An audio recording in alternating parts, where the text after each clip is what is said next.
家晚安。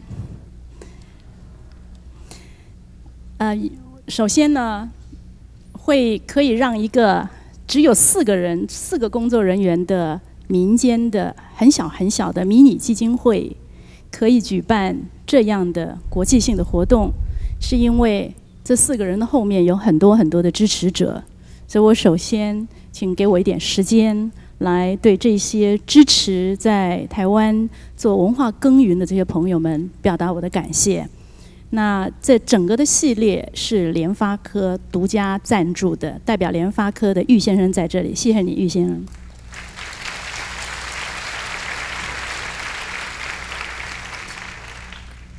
那其他给了我们非常多协助的，尤其是跟我们共同主办的天下杂志，我想我只是把他们的名称说出来，以表达我们对于他们这共同努力的感谢。这包括天下杂志，包括中华电信，包括今天在这里全程录影的 TVBS， 还有就是 ICRT Radio Station。那也非常感谢中时电子报给我们很多的帮助。那今天这个场地大家都知道，这是一个不但是美丽，而且很有历史意义的大厅。感谢中山堂的所有的同仁。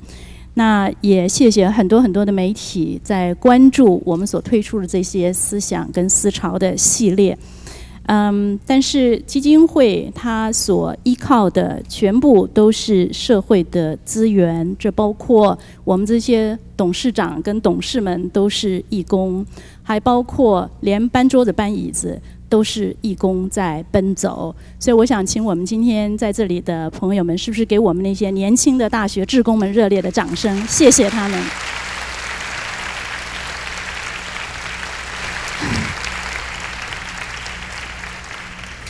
任何时候，如果你对于台湾的政治的发展觉得非常沮丧的时候，请你到基金会来，你会觉得这里非常有希望。那我想要介绍几个朋友在这里，就是我们的基金会的董事成员之一是严长寿先生在这里，严先生，谢谢你来。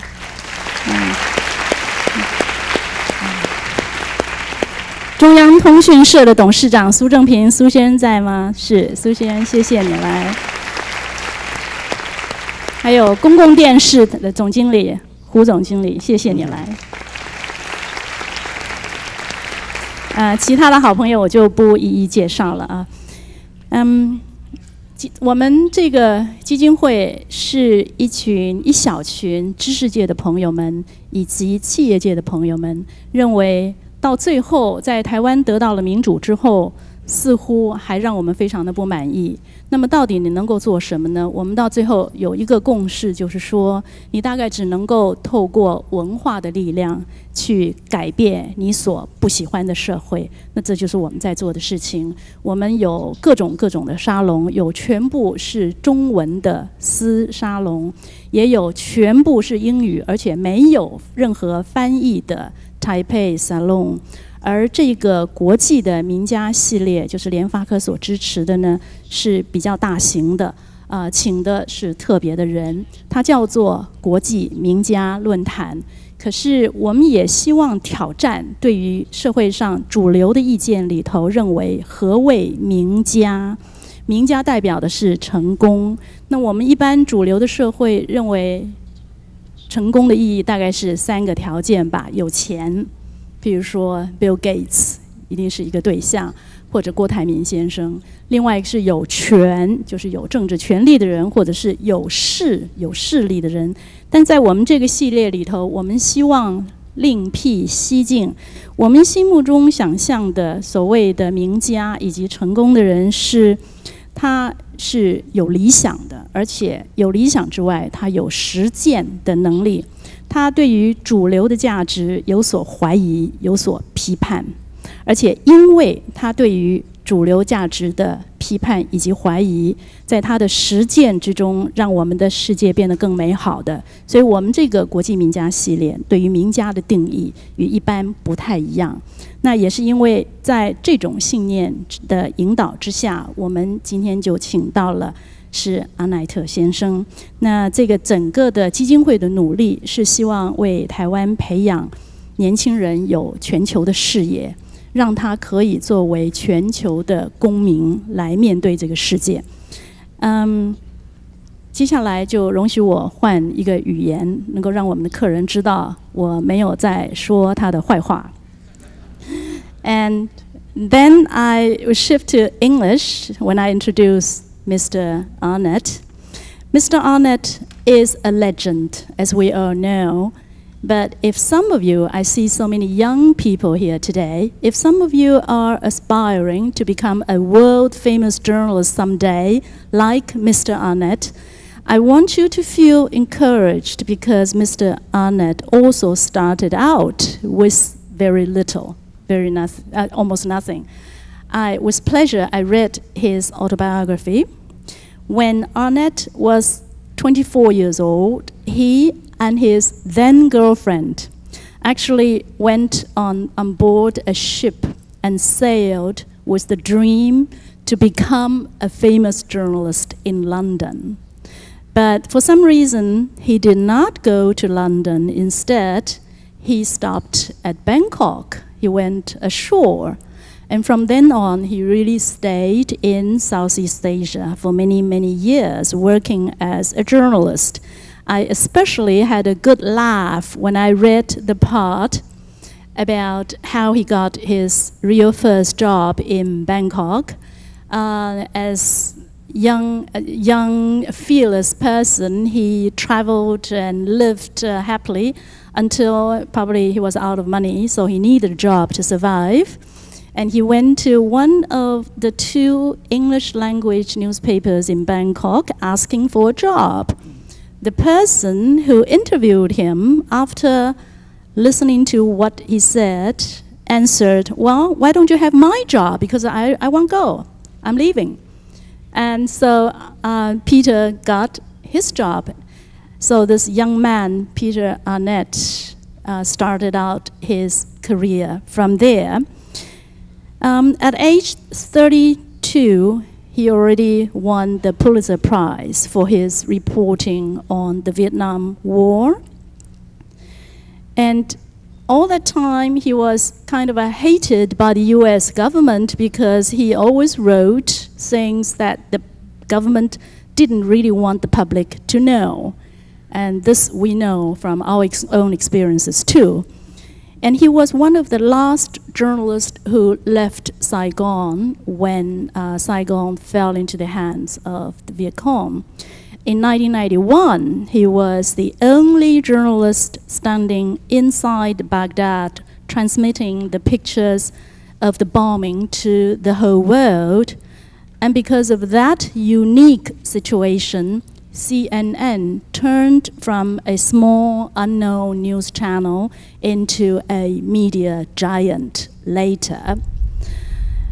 What enabled Mr. Arnett to be the sole reporter on Baghdad soil at that time was, of course, Peter's experience and courage. But there's one other crucial factor to it, which I think Peter is going to mention later. Another factor which is less known to the general public, and that is the communication equipment Arnett carried with him, a new product of communication which was produced by a Taiwanese firm. It's very interesting that the person who produced this communication equipment, which enabled this very outstanding journalist to do that reporting in 1991, this person, this Taiwanese person, is here. And this is the first time that they two met. So it's kind of a historical moment. I hope that you have not overlooked this umbrella when on your way in, and that was the thing. If you missed it, you must see it on your way out. And Mr. Wang is the person who, through his innovation, produced this, in Peter's word, the state-of-the-art communication equipment which make the whole thing possible. And Mr. Wang is among us too. Mr. Wang, thank you for being here.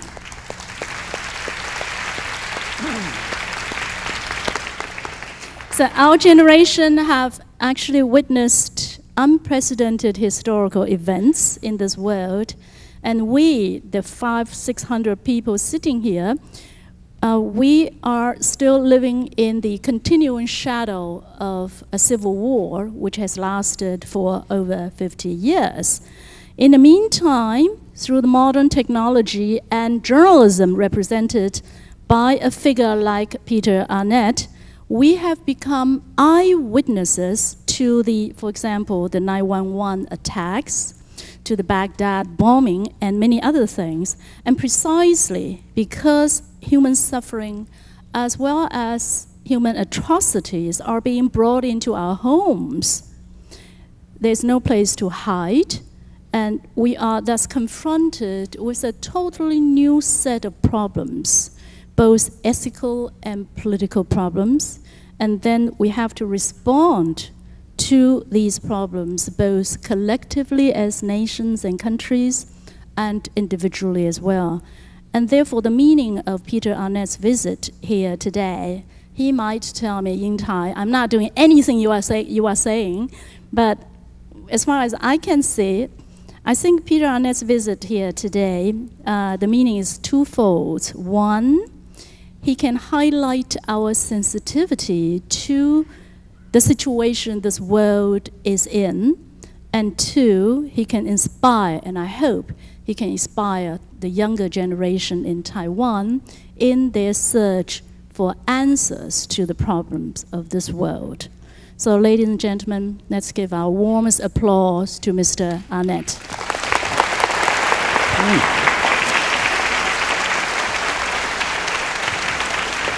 Thank you. Do I have a microphone?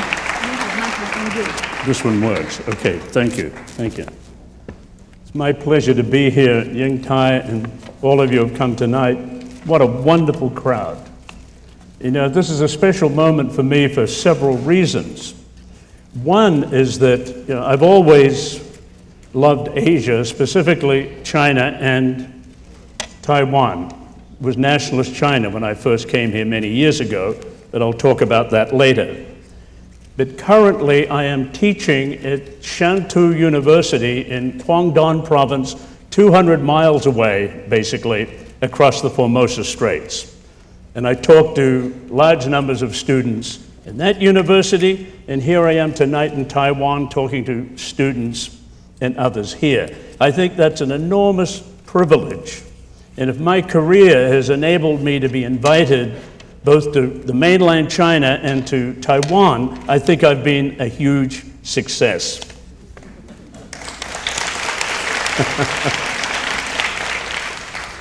I'm here just to introduce the program I have tonight. The first part will be 40 minutes of a CNN special on the first Gulf War.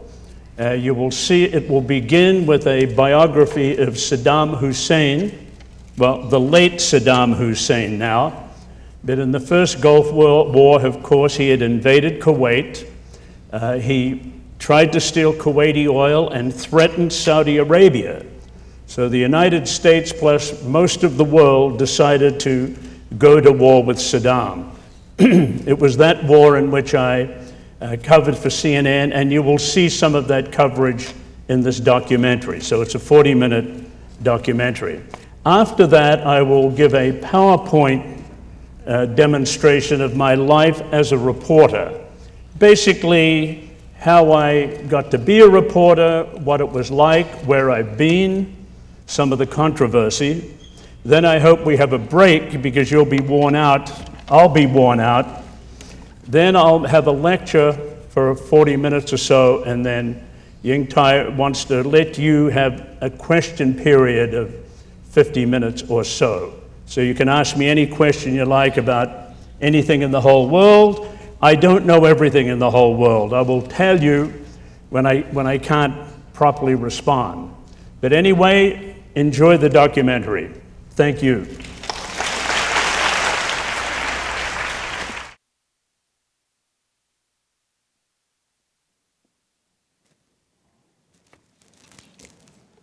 Well, that look at the first Gulf War would give you some cause for reflection, considering what's happened in the second Gulf War by the son of President Bush. And we can talk about that later in our Q&A session, if you like, how a son can do what his father didn't do. The elder Bush refused to go to Baghdad and destroy Saddam Hussein's government. At the time, he said, it is not worth the price, the chaos, the destruction of that country. We know that 12 years later, his son did go to Iraq. Anyway, tonight I'd like to give a presentation on my life, a little bit about my life. And I have a slideshow here, so could we have the first picture? And maybe dim the lights a little so we can see them. I've been covering wars for 45 years, and I'll tell you tonight about some of them. I hope you get a sense of why I do it in my remarks. I did not begin my journalism career wanting to be a war correspondent. In fact, I spent 2 days during my college years as a draftee in a peacetime army and decided I didn't like military life at all.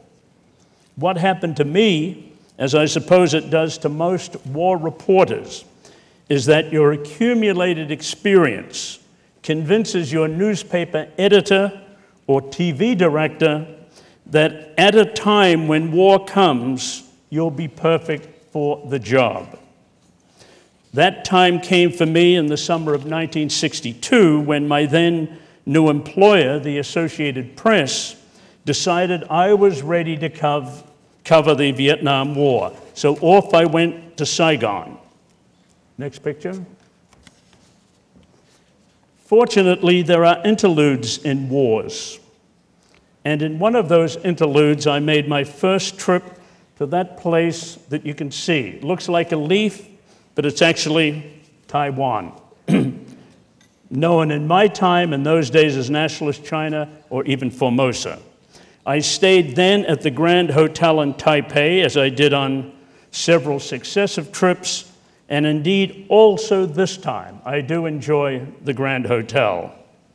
Next picture. This action brought me here to Taipei. It was a rocket launching, not fortunately from the mainland, even though I was well aware at the time that missiles of other kinds were coming your way from China. No, this was the beginning of the October 1962 space flight of the Mercury 7 space capsule carrying the astronaut Walter Schirra. Next picture. I was rushed up to Taipei from Saigon with a photographer because the U.S. Navy, responsible for the capsule discovery in the Northwest Pacific Ocean, was establishing a press center here. Next picture. Astronaut Schirra and his co-pilot Tom Stafford came down after a record 3.5-hour flight while circling the Earth 5 times. Next picture. It was the most successful flight to that date and the first ever splashdown in the Pacific Ocean. Next picture. With the astronauts pulled safely aboard the USS carrier Kearsarge, the press corps, including me, who had assembled here, waited expectantly for the ship's arrival in Taipei and a big welcome back. Next picture. Unfortunately for us, the splashdown was found to be a little closer to Hawaii than to Taiwan, and we missed out in the welcome story. so I had to return to Vietnam a week earlier than expected. But I truly enjoyed that first visit. Next picture. Of course, you had your own shooting war here over Quemoy and Matsu, those strategic little islands you own next to China. In mid-1968, during a lull in the Vietnam fighting, AP photographer Horst Fass and I talked the AP into letting us come back to Taiwan. Next. One assignment was to write a few stories about the offshore islands, and we traveled to Quemoy and Matsu by military transport on a guided tour. I was impressed by the complex of underground tunnels and hidden weapon systems, and I could see the tension in the odd days of the week when the Chinese would fire in their artillery shells from the nearby mainland and we would hear them crashing in. Another map. A few times we carefully visited observation platforms and watched soldiers on the mainland going about their duties on the run. After all, the nationalist Chinese forces did fire back. Next. It was a rare glimpse for us into the potential of a major conflict that might at some other time have more directly involved the United States. But at that time, the U.S. concern was over the Vietnam War. Next. I am told that while life has now settled down for those living in the offshore islands, there is still some memory of those earlier days when everyone on Quemoy and Matsu faced the possibility of violent death and who conducted life above ground, knowing that at any time they would have to scramble into the shelters underground. Next picture. The legendary leader Chiang Kai-shek was aging in 1968, but as the unchallenged leader of nationalist China, he was still worth interviewing. We appealed to the well-known AP correspondent in Taipei at the time, Spencer Musa, who was well connected with KMT officials because he had covered KMT actions in China for years. We appealed to him to get us an interview.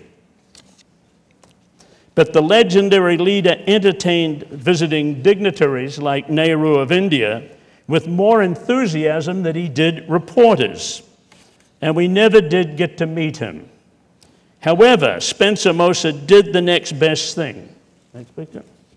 He arranged for me an interview with Chiang's son and heir apparent, Chiang Ching-kuo, who in a few years himself would take over the mantle of leadership. I remember the son for being cautious and diplomatic in his responses to my questions. My colleague, photographer Horst Fass, in that visit to Taiwan, helped to change my whole life by introducing me to the wonders of Chinese art at the National Palace Museum. As a youth in Germany, Fass had enjoyed a classical education which prepared him to appreciate Chinese culture more readily than his American colleagues. Next picture. We spent 3 days at the Palace Museum preparing several stories on the incredible collection of the emperors within its walls. I was hooked for life. I love Chinese art. I collect all that I can afford. Which is not a lot, alas. The ability to appreciate the beauties of such work, I believe, has helped me through some dark days when the worst of human behavior is on exhibition. I've mentioned my previous visits to Taiwan. I've also had an occasional opportunity to visit mainland China. That is, prior to my current teaching job at the journalism school at Shantou University. Next picture. I was not one of the select journalists in early 1972 who joined President Nixon on this historic visit to China, a visit that helped seal the fate of Taiwan, possibly for generations. But I also visited for a few days in Beijing that year. I was reporting on the journey of a prominent group of American anti-war activists. We had flown to Hanoi to accept the release of 3 American prisoners of war. It was a gesture by the North Vietnamese government and to help bring about a peace agreement to the Vietnam War. A peace agreement we later learned that Nixon had helped midwife with his meetings with Mao Zedong. We passed through Beijing on our way home through Moscow. I have no pictures of that trip. We were not permitted to take any in the mainly empty, dismal streets of the city in those days. That was still the time, of course, of the Cultural Revolution. However, my first visit of any length was my first visit of any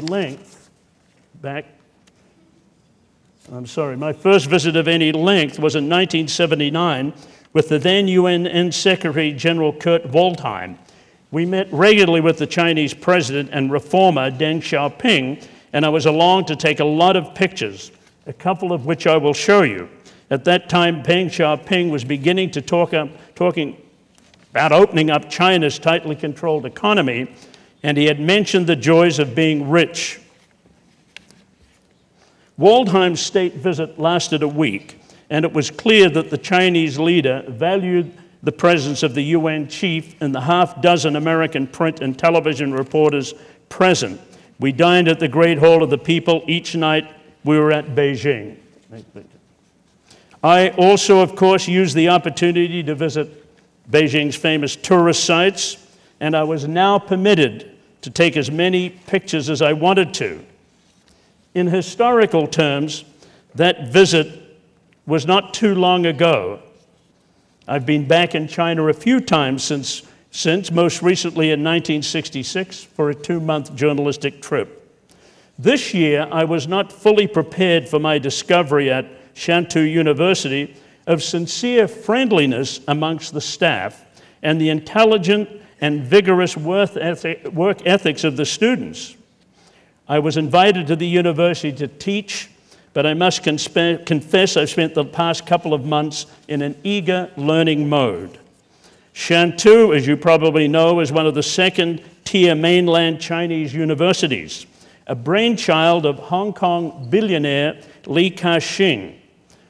I've been impressed with the high level of sophistication in the journalism students I teach and their enthusiasm for their future role in a field of work that is, of course, still very limited in their country.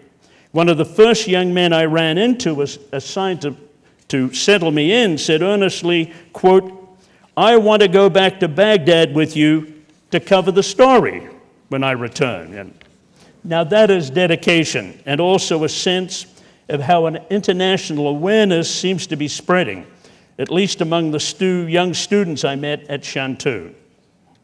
My life experience might seem out of place in today's China, certainly in an academic institution. Next one. I'm a journalist, primarily a war correspondent, of course. Journalists are much less formal than academics, particularly television journalists. It is said that journalists write the first rough drafts of history.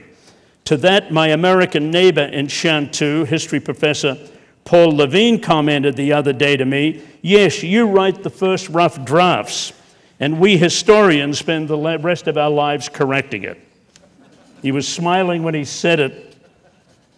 So today I want to tell you something about myself so you can get a better context in which to judge the work I do and what I say about it.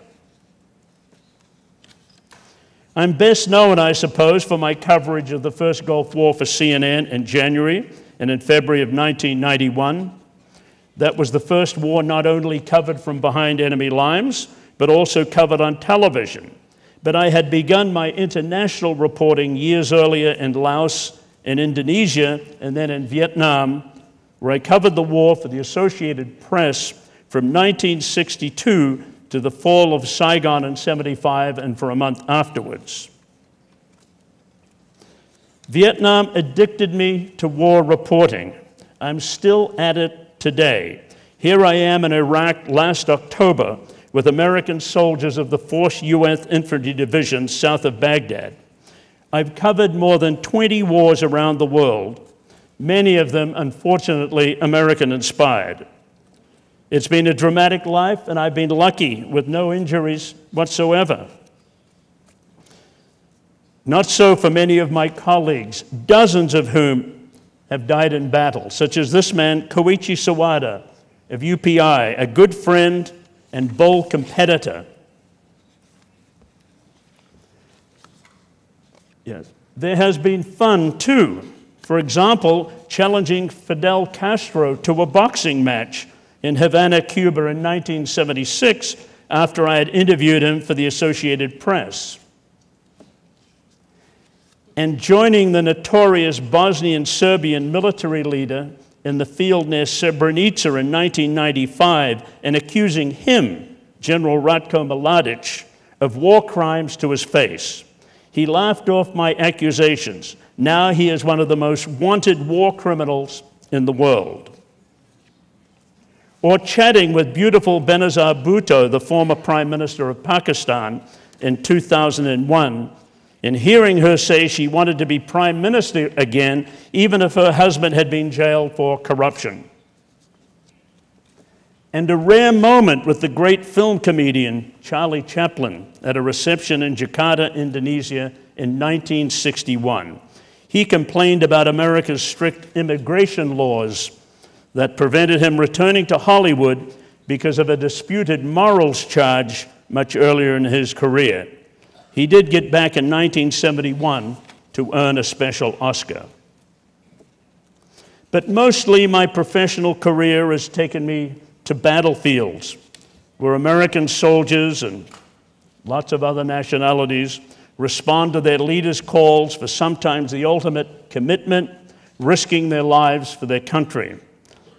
And I sympathize with particularly the American soldiers who are usually well-trained and responsible in wars that turn out badly, not because of their inadequacies. Another attraction of my business is friendship with other journalists drawn to work in dangerous places. In this photo of me taken during the 1968 Tet Offensive in Saigon are the great AP photographer Eddie Adams, second from the right, the NBC correspondent and later press secretary to President Jerry Ford, Ron Nessen, next to Adams, and the bold Vietnamese TV cameraman Vo Nguyen, friends for life. However, I'm not particularly popular with the top brass of the US military because of my years of fairly tough reporting of America's actions. In this picture, I'm arguing with a US military policeman in Saigon in 1966. He was trying to stop us covering a Buddhist demonstration against the government. But then I believe that senior officers in particular should be accountable in war for their actions, particularly involving civilian populations. And we need an energetic press in America at all times, especially to help constrain our powerful presidents. For example, this man, President Jimmy Carter, I admire him very much for his post-presidential work in social reform around the world. But Carter made many mistakes in office. We currently in the United States have around 30 announced candidates for office for president in elections to be held next year. Who knows who will win the top job? Will it be another George Bush look-alike who might keep America at war? We need a vigilant press to help constrain excessive actions of our leaders while in office. I arrived in Saigon to report on the developing war in June of 1962. The city was in what I was to find its usual state of tension because of the war and political protests. Tanks were at many street corners, as you can see in this picture of me with an AP colleague. I was new at war reporting, but I soon learned that to get the best stories and pictures, you had to go out to the battlefield where the drama of battle made for riveting news. Next picture. So I learned to be a reporter on the job, a war reporter on the job.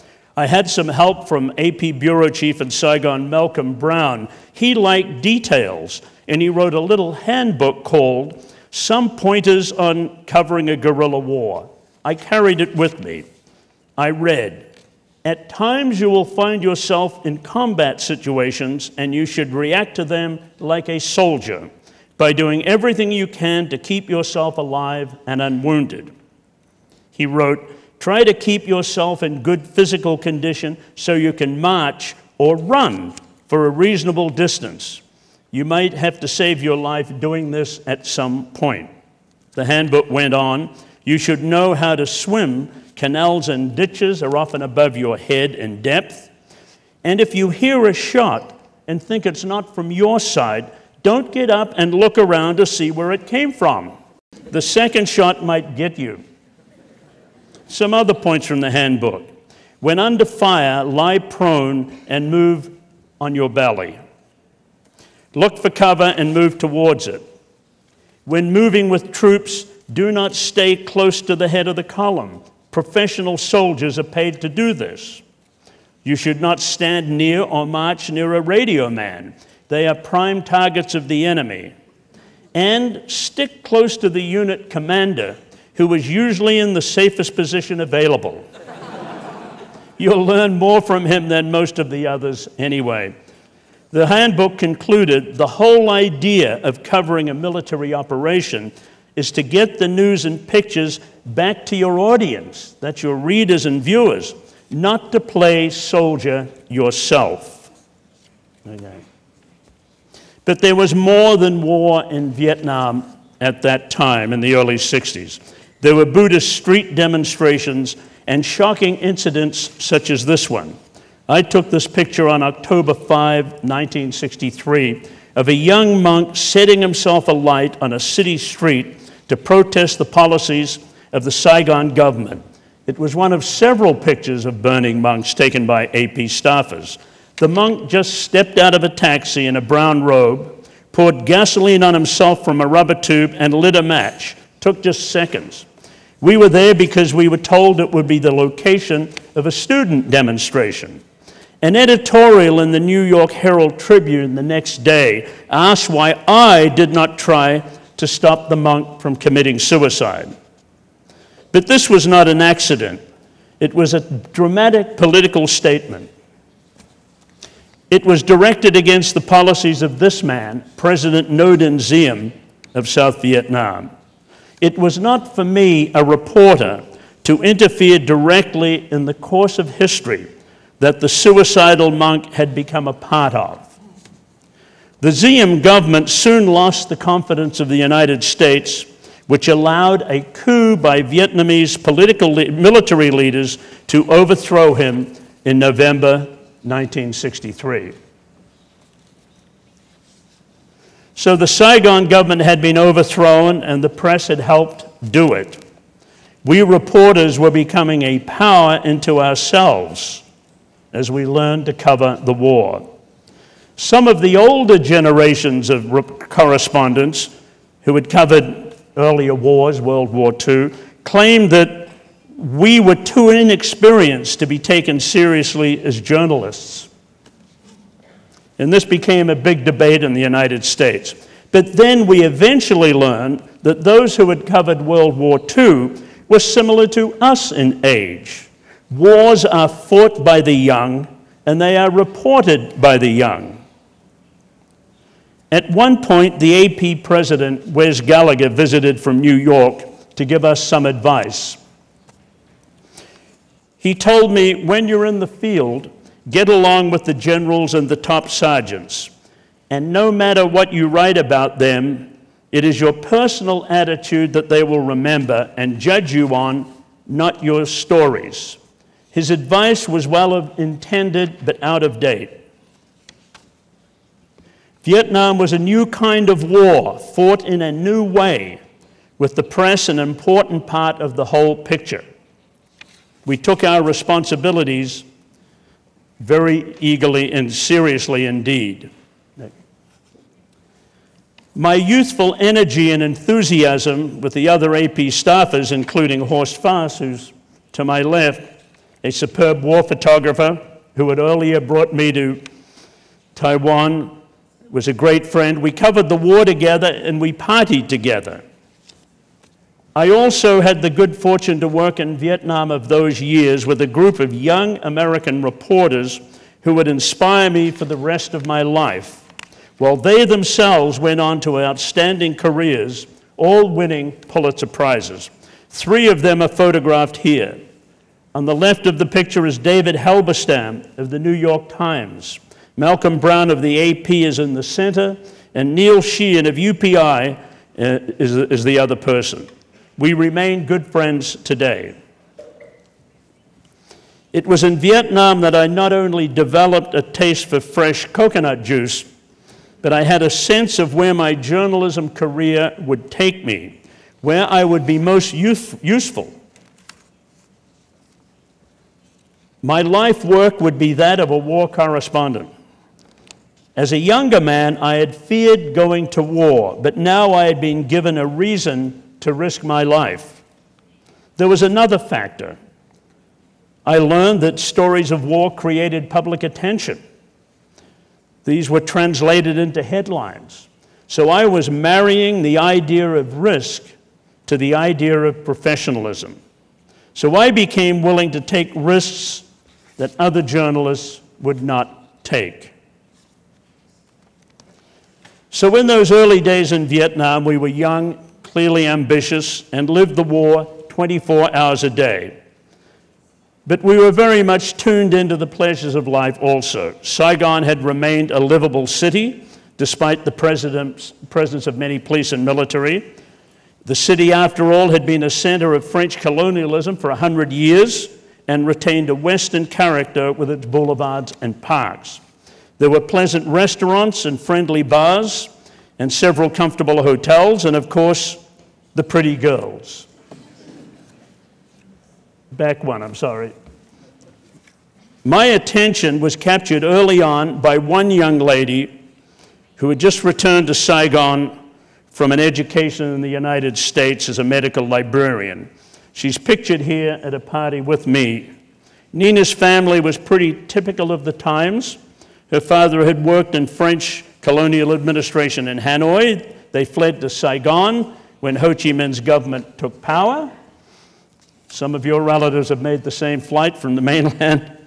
Half of the family had stayed behind in the north, and they had lost contact with each other.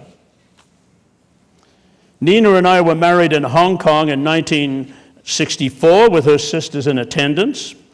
As more journalistic colleagues arrived, so did the weddings multiply. 3 other Americans from my office eventually married local Vietnamese girls. My children grew up in a warm family environment in Saigon, but within the sounds of war. Andrew came first, and naturally he liked to play war games. Got a pistol there. Next. My daughter Elsa came next. It says something about my own belief in my luck that I never really thought twice about leaving my wife and children fatherless when I went into the battlefield so many times, even though I spent 3 weeks of every month in the battlefield. Soldiers at times were killed right next to me in ambushes. I rode helicopters often under fire from the forests just below us. More than 60 journalists died in the Vietnam War. Those are working for the US and Western media. 4 from my own AP bureau. I guess that it just shows that optimism, and I'm very optimistic, is one shield against bad luck.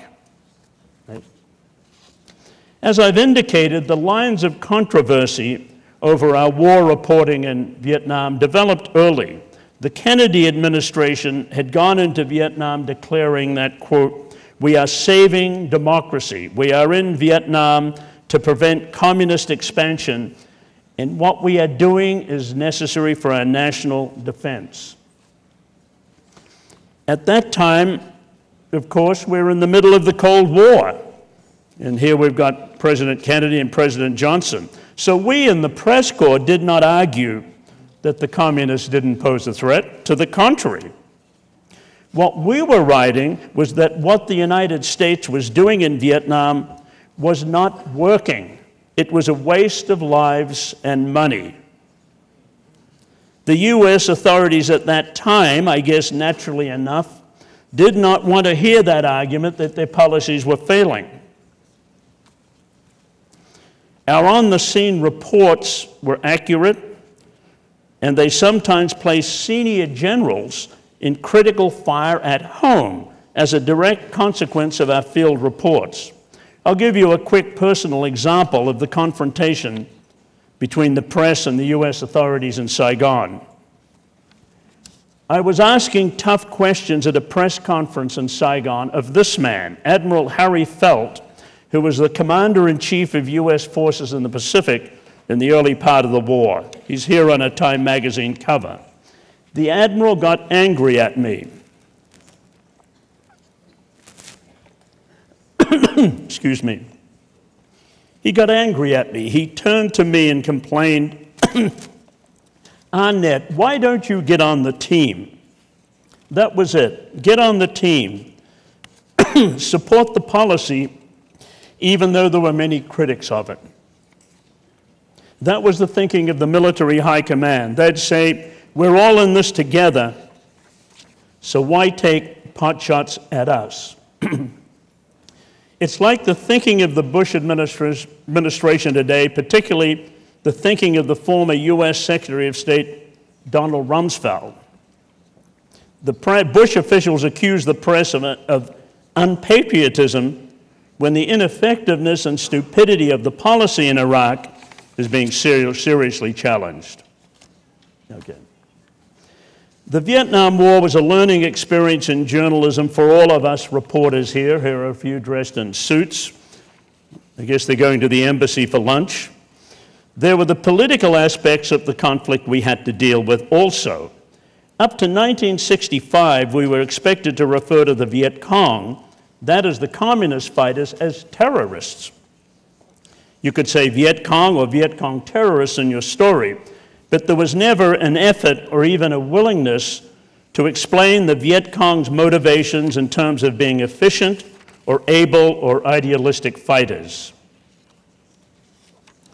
But the Viet Cong were much more than that. They were nationalists, continuing to fight a war that had begun against French colonialism a decade earlier. They had plenty of historical precedents to justify fighting the war.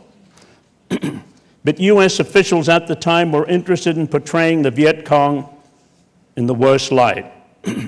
My stories and war analysis by the mid-60s, challenging some of that thinking, were getting wide usage in the world's newspapers, and I was earning the trust of editors with the many stories I was writing. So I too won the Pulitzer Prize for Vietnam reporting in 1966, and I received the award at a reception in the Plaza Hotel in New York. I am posing here with AP winners of the Pulitzer Prize from the past, from the Korean War and World War II. It was a proud day for me. Even as I was awarded the prize for war coverage, however, I could see that the conflict was changing quickly.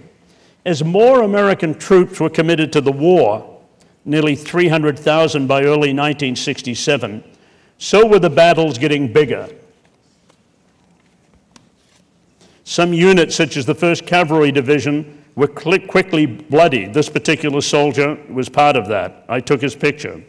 In their brutal battle, I covered at this Ia Drang Valley area, 247 Americans were killed. That was in November 1965. 247. It could hardly be said anymore they were killed by terrorists. The Pentagon began conceding that the North Vietnamese fighters were not terrorists, but regularly armed and trained soldiers deserving of recognition. So then on from officials, you had a slightly more realistic view coming forward. I'm just wondering when the U.S. military will do something in the Iraq War by conceding within the ranks of the so-called insurgents that there are genuine nationalist fighters with acceptable political goals. U.S. soldiers in Iraq are sometimes performing bravely, but the abilities of their enemies are understated by the U.S. government, leaving an undermanned army, the U.S. Army, with an impossible task to perform. President Lyndon Johnson, pictured here with the then Vietnamese President Nguyen Van Thieu, did attempt to undermine my reporting by influencing publishers against me. Johnson even had the FBI run an investigation of me and several other reporters. This came out in congressional testimony in the 1970s. This was done with mafioso figures and criminals. The president was trying to get dirt on me and the others. He had already asked my bosses at the AP to pull me out of Vietnam, but they refused. Then came another military story of mine that angered the U.S. Marine Corps. It was called Supply Column 21, about a group of Marines caught up in a brutal battle with the Viet Cong. This story was in the recent edition of the Columbia Journalism Review, written by my pal David Halberstam about my coverage of that battle. These Marines were part of an amphibious landing force that went ashore south of the small American base at Chu Lai, the then small American base, to clear out any Viet Cong operating there. I was riding on a supply helicopter that saw a group of tanks and other armored vehicles at a standstill in the muddy field below. We landed and discovered that these Marines had been fighting all night against a Viet Cong unit that had attacked them with rockets and hand grenades after the heavy vehicles got stuck in the mud. There were dead and wounded Americans lying all around us. My detailed story with pictures recounted the first big American setback in the war.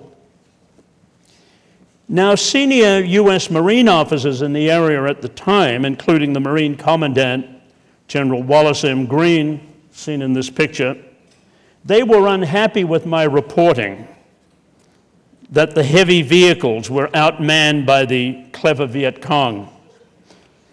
What it showed was that heavy tanks, an important part of U.S. military forces at that time, would be almost worthless if used in the mud and jungles of Vietnam.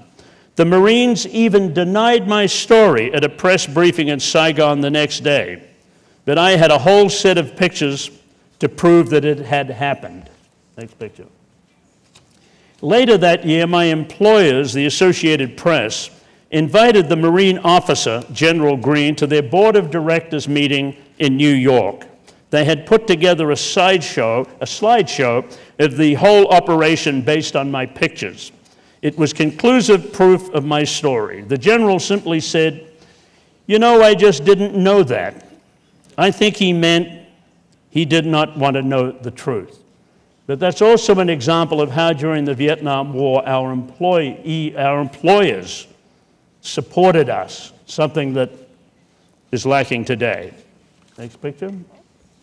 After the Vietnam War ended in April 30, 1975, my days with the AP were nearly numbered. I remain close to the organization today, though, because I believe that wire service represents the best that the United States has in responsible journalism. And I never lost my connections with Vietnam, even though my career was to take me far from there. American visitors to Vietnam today, even reporters, are treated as friends.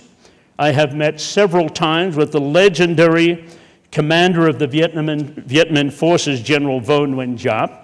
His skills defeated both the French and American armies invading his country, one of the great generals of the 20th century.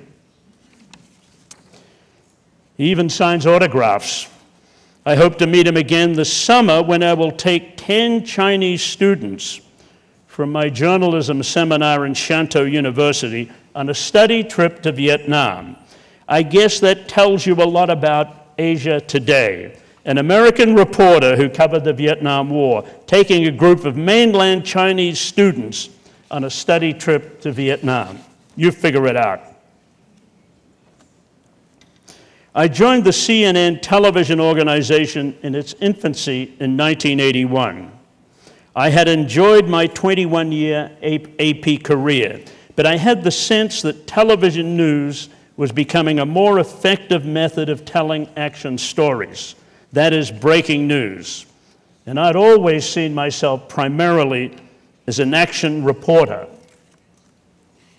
I covered the war for CNN, the world for CNN, from Central America to Moscow. And when Saddam Hussein invaded Kuwait in August of 1990, CNN sent me to cover the American bombing of Baghdad, as you saw in the early documentary. The CNN team in Baghdad had been invited by the Iraqi authorities to stay and cover the bombing, and also to cover the war that would follow. Next. Part of the CNN team is here. A dozen CNN staff had agreed to stay because it would be a historic moment in television news and indeed in journalistic history, covering a war from the enemy side live. But as the war approached, January 15, 1991, the resolve of my CNN colleagues began to break. Saddam Hussein had indeed invited CNN to stay to cover the war, but the staff asked, could he protect them? Also, the US government was asking all American reporters to leave. So, some CNN people did indeed begin to leave Baghdad. I tried to convince one of our then technicians, Nick Robertson, to stay. I needed technicians to run that wonderful Inmarsat telephone apparatus you have out in the hallway, which we used to tell the story initially. But Nick Robertson told me that some of my colleagues thought I was a crazy war lover who would do anything for a story. I replied that the key to me was that what I did was nothing for fun. What I do carefully, and I told him we can survive here. It will be simply doing what I'm paid to do, I told him. If I bug out of here, if I leave, I feel I'd have to give my paycheck back because it would be a disservice to CNN, who hired me as a reporter. I also said that if CNN ordered me out of Baghdad, which every other American unit operation was leaving, and I knew that CNN was contemplating moving me. If that happened, I said that Ted Turner, the CNN owner, should give his subscribers their money back. After all, they signed up for a 24-hour news service. And I said to Nick, we just can't walk out on the news. Nick grinned at me and he responded, that's all very well, Peter, but what about your personal life? I have a personal life. She doesn't want me here. She worries about me and phones me every day. And frankly, Peter, I'm scared, he said. He had me there. I'd always put my job ahead of everything, and I wasn't always proud of that. I tried one more time with Nick and senior CNN producer in Baghdad, Robert Wiener, pictured here. I said, if you don't test yourself as a war journalist here, where will you test yourself? I said it had nothing to do with being macho, with being tough. It had to do all with being professional. So, they did all leave in the end, but Nick came back 10 days later with a video uplink, that is, the equipment to cover events live. Nick came back and with his girlfriend. He is today one of CNN's best war correspondents. You've seen him, I'm sure, filing from Afghanistan and elsewhere. The departure of all the American news people on the eve of the first Gulf War did panic CNN management, and they did contemplating pulling out. But the founder of CNN, the colorful Ted Turner, did not agree. He told management if they want to stay in Baghdad, then they should stay there because it is such an important story. Ted Turner phoned me in Baghdad to wish me well. He said, "I wish I was there with you." I asked Ted where he was phoning from, and he said, "From LA, from Jane Fonda's house, from her bedroom." We have a picture of Ted with Jane. I responded, "Ted, would you really prefer to be with us in Baghdad?" Of course, Ted was courting Jane Fonda, the actress, at the time. He later married her. He never did come to Baghdad. Next picture. You've seen part of this in the earlier documentary, but the first Iraq war began in the early morning of January 17, 1991. CNN's coverage with my colleagues Bernard Shaw and John Holloman, who you saw, was seen all over the world, and the company name became a household name. Holloman and Bernie Shaw, my colleagues, left the following morning, and as I said, so did Nick and the producer Robert Wiener. Next picture.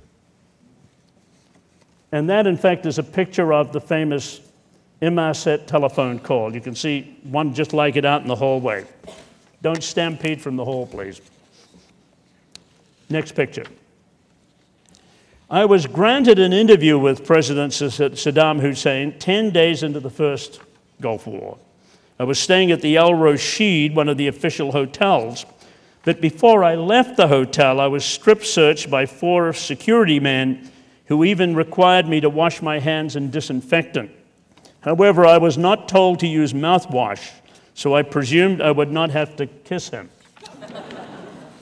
I rode in a large, late-model black BMW sedan as bombs fell on Baghdad. I was about to meet the most feared man on earth at that time, but I was quite relaxed. I knew that Saddam Hussein was, in effect, on the run in his own country. He had fled his palaces and the grand life he led here. Here he poses with children of some of his aides. His palaces had been basically destroyed, and the U.S. Air Force was even designing special bombs to destroy Saddam's command bunkers, believed to be deep under the ground. The meeting place for the interview was a small house in the suburbs of Baghdad, and I waited there a while with several of Saddam's aides. He came in alone and was looking dapper, even fashionable, in a smart blue serge suit and floral tie. I was surprised. After all, this was in the middle of the war, and he generally wore a uniform anyway. He came over and thrust out his hand in greeting. He had a firm handshake and looked at ease with his mustache neatly trimmed and his thick hair impeccably styled. I was reminded of the old Hollywood images of Latin lovers. That's for the older part of the group here. He asked me why I had stayed in Baghdad when everyone else had left. And I told him that's what I did for a living. He said he hoped I would survive the war. I didn't take that as a threat. I told him the world was eager to hear what he had to say, now that the American bombing had almost destroyed all the infrastructure in Baghdad. Saddam took my arm amiably before the interview, and there were 3 cameras from Iraqi television in the room. And in fact, the small room was elaborately decorated like a reception room in a palace with gilded chairs. Saddam said, "Ask me anything you want to." The interview went on for an hour or so. He made some news talking about his Scud missiles and war plans. And after he posed for more picture, he was gone into the night. Saddam, of course, survived this Gulf War, but not the current one. The Saddam interview and my stories of the American bombing campaign in Baghdad and the destruction of the countryside and the casualties, civilian casualties, received a lot of attention. Generally, my journalistic colleagues were supportive, and internationally, CNN's huge scoop gave it an important international reputation that still holds today. But the American government, headed by the first President George Bush, was very critical of CNN's enterprise and my bravado. I received tons of negative mail when I got back to the United States. One typical letter was addressed to Peter Arnett, Chief of Public Relations for Saddam Hussein, care of CNN, Atlanta, Georgia. The many four-letter words inside. How can I explain to my Shantou University students what a four-letter word is without using one? Oh, that's all right. I'll handle that problem when I get back there. Those words were highlighted, the dirty words were highlighted in yellow pencil. Other letters came in for years. One in the mid-1990s read, "You, Mr. Arnett, are a traitorous slime ball. Surely it is no coincidence that you work for an organization that is controlled by the most despicable and treasonous woman on earth." Now, I certainly didn't feel that way about Ted Turner's Jane Fonda, and I know that Ted didn't.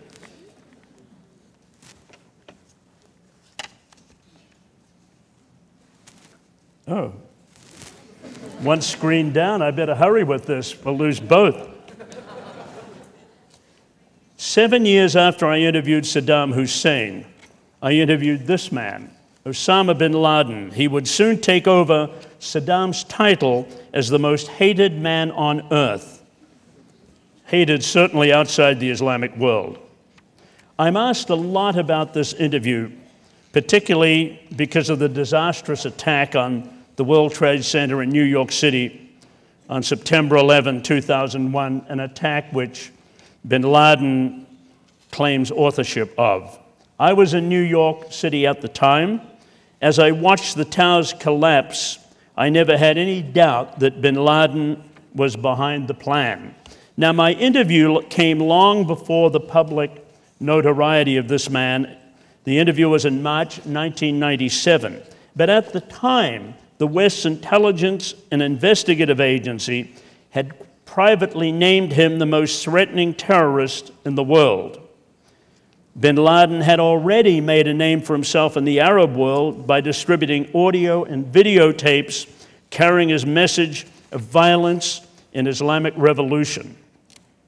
CNN and I gained the interview by regularly requesting it from bin Laden's associates operating openly in an office in London. Other news organizations were competing with us because he had never, what do we got here? Okay, we're competing us because he had never given a television interview before.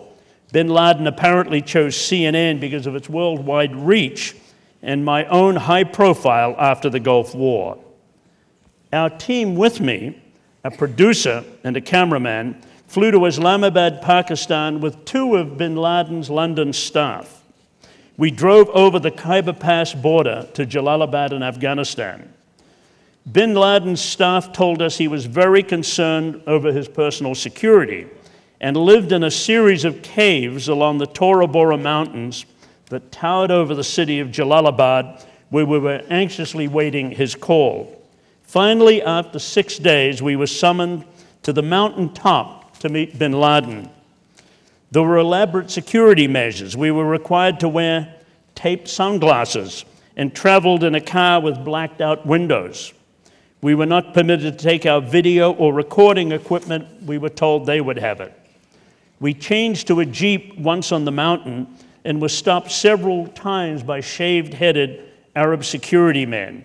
They kept demanding to know if we were carrying tracking devices, the tiny metallic objects that transmit signals of your location. The security man said the CIA was trying to track bin Laden down and kill him. And they said if they found anyone on us, they would kill us. The mountain track grew very steep, but eventually by mid-evening we stopped at a small wooden house at a bend in the road that was surrounded by more well-armed security men. We waited an hour in the mountain hut, sitting on a tattered carpet on the floor. Then bin Laden entered, motioning us to stay seated. He towered over us, more than 6 foot tall, wearing a headscarf, a flowing white robe, and a combat jacket over his shoulders. And oh yes, he carried an automatic rifle, an AK-47, and he carried it with practiced ease and placed it carefully within reach as he sat down. He looked to me like a very tough man, his body slim and his carriage erect. He was expressionless as I asked my many questions, and he answered politely. In the years since the interview, we have all become familiar with the hard, expressionless Islamic extremists who wage war in the name of Allah and behead and shoot prisoners for video cameras without a flicker of emotion. We had been required to submit our questions in advance. He answered them all, really blinking as his eyes pierced mine. We were told there could be no follow-up questions, and I didn't do so. There is no way I would deliberately anger that man. Bin Laden reaffirmed to me his declaration of war in the United States, claiming that he had helped defeat the Russian invaders in Afghanistan during the 1980s. He had been part of the Mujahideen war against the Russians. He said that defeat brought the Soviet Union down. Now he believed he could destroy capitalist America. As I listened to bin Laden, I likened myself to a Moses summoned to the mountaintop to hear the word from God. He had the confidence and the bearing of a holy man, convinced of his own special powers to change the world. When CNN played the interview with bin Laden, there was not much response at the time. Most people wrote off his declaration of war with the West. The interview went on for an hour, and a few sips of warm tea later, he returned in the night.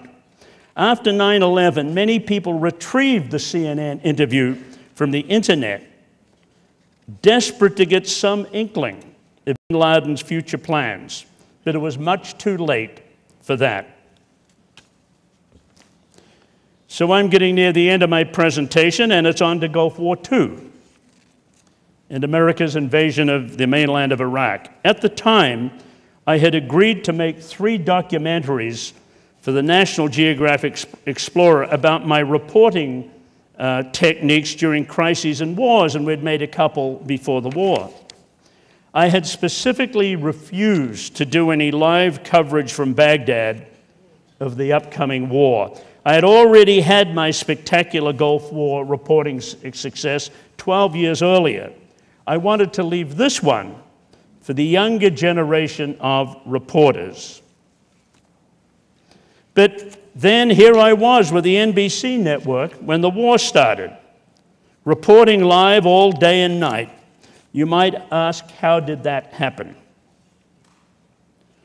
What happened was that the stories I did for National Geographic Explorer, the long documentaries, were shown on MSNBC, the cable sister of the main NBC network.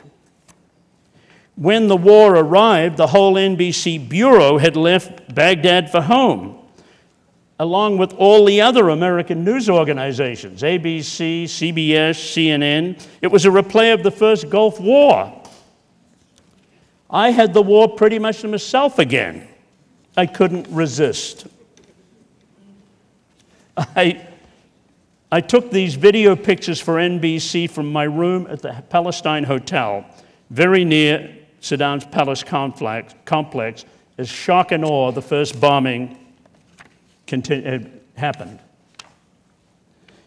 I also could not resist all the interview requests from the many reporters of other nationalities who'd stayed behind in Baghdad. They looked upon me as a model to emulate. They said I was the reason they were there, because of my first Gulf War experience. I also gave an interview to Iraqi satellite television. Why? Because they asked me, like everyone else. Because I was doing NBC a favor and was receiving no payment for my work with them, I did not need their approval for any interview. And National Geographic Explorer had encouraged me to give interviews to anyone. NBC, in fact, initially supported my Iraqi TV interview, arguing that I'd said nothing inflammatory and I had every right to do what I wanted. But America's powerful right-wing media, which had hated me from my Vietnam and first Gulf War days, went on the attack. Another reporter also got into trouble that weekend in Iraq It was Geraldo Rivera, a colorful personality whom I know pretty well, working for the Fox News network, who, while on air during the war, actually drew pictures in the sand of his American combat unit's positions and had them televised everywhere. He had violated strict military security. All I had done is embarrass NBC. Next.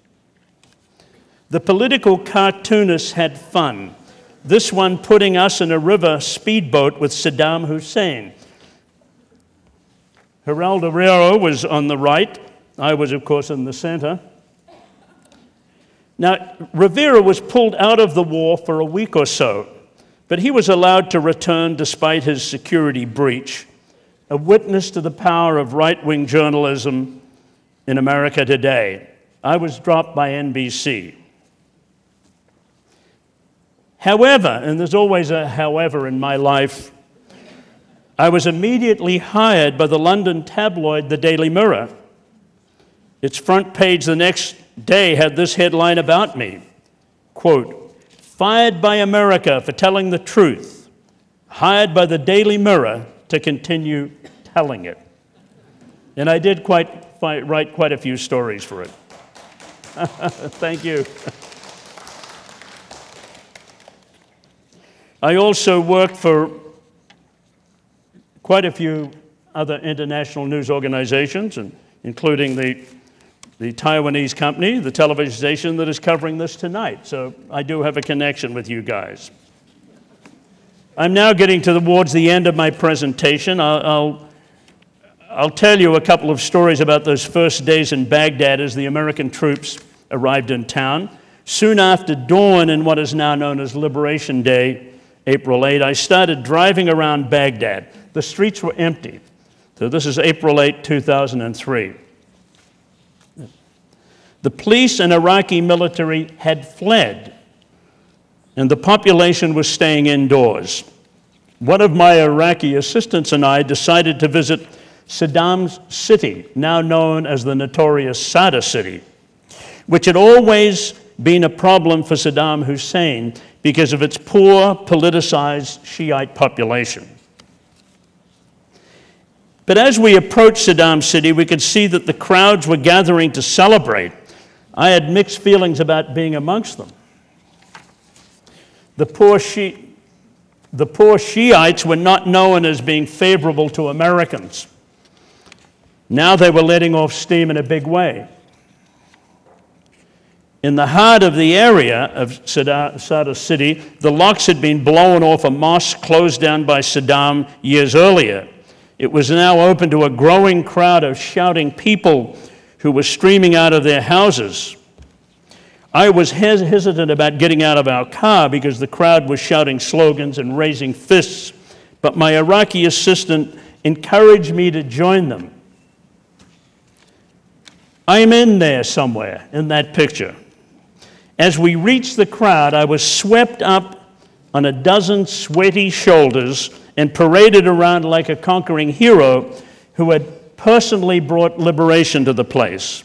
A CNN stringer was there, and he captured the action on video, which CNN showed repeatedly later in the day. That is, until someone in the company's Atlanta headquarters realized I didn't work for them anymore, and they stopped using it. So I'm going to, in fact, stop my presentation here.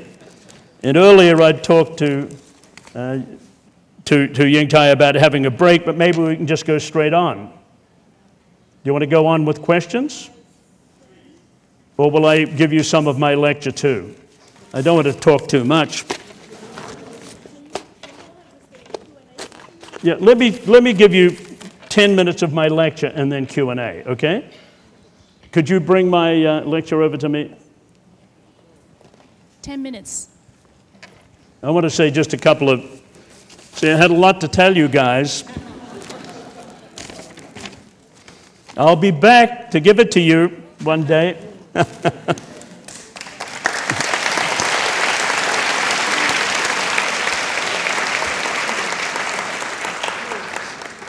So the title of this lecture is America at War in Iraq and Vietnam, the Similarities, the Differences. already in my presentation you have a sense of the similarities and the differences. You've got some of that, so I will abbreviate this. Now, I mentioned Osama bin Laden living like a medieval monk in a mountain cave. Now, 10 years ago in that interview with me, he declared war in the United States. Who would have believed that that holy man with a rifle and notches on the barrel, his aide said there were notches for the 5 Russians he'd killed in the war, who would have believed that this man would have indeed taken America to war and has fought the superpower almost to a standstill? He had 9/11, and now his insurgents are in Iraq. Bin Laden and his al-Qaeda terrorists are not defeating the United States in the traditional military sense, but they are certainly embarrassing the superpower, first with the 9/11 attacks, and then by cleverly taking advantage of the chaotic environment within Iraq that has existed since Gulf War II. They've established an effective, murderous insurgent force that seems to be growing more powerful every day. It is al-Qaeda in Iraq that is grabbing the daily news headlines with car bombings of a style and impact never before seen. From the clever construction of the bombs themselves to their daring delivery by a cadre of devoted suicide followers. And these people are unmatched in their cold determination to do their gruesome tasks. I'm comparing the Vietnam War to Iraq this evening. If Ho Chi Minh was the inspiration for the scores of thousands of young North Vietnamese communists and the Viet Cong in the South who died in that war, they would say, born in the North to die in the South. Then in Iraq, Osama bin Laden is becoming the inspiration for the Iraqi insurgents. No one else has emerged from the 4 years of bloodletting with much claim on anyone's loyalty. Certainly not the series of Baghdad governments that cannot even care for their own security inside the huge compound, the Green Zone it is called, that is as well defended as in any fortification in history. But you may recall that just last week, a suicide bomber blew himself up in the kitchen of the place.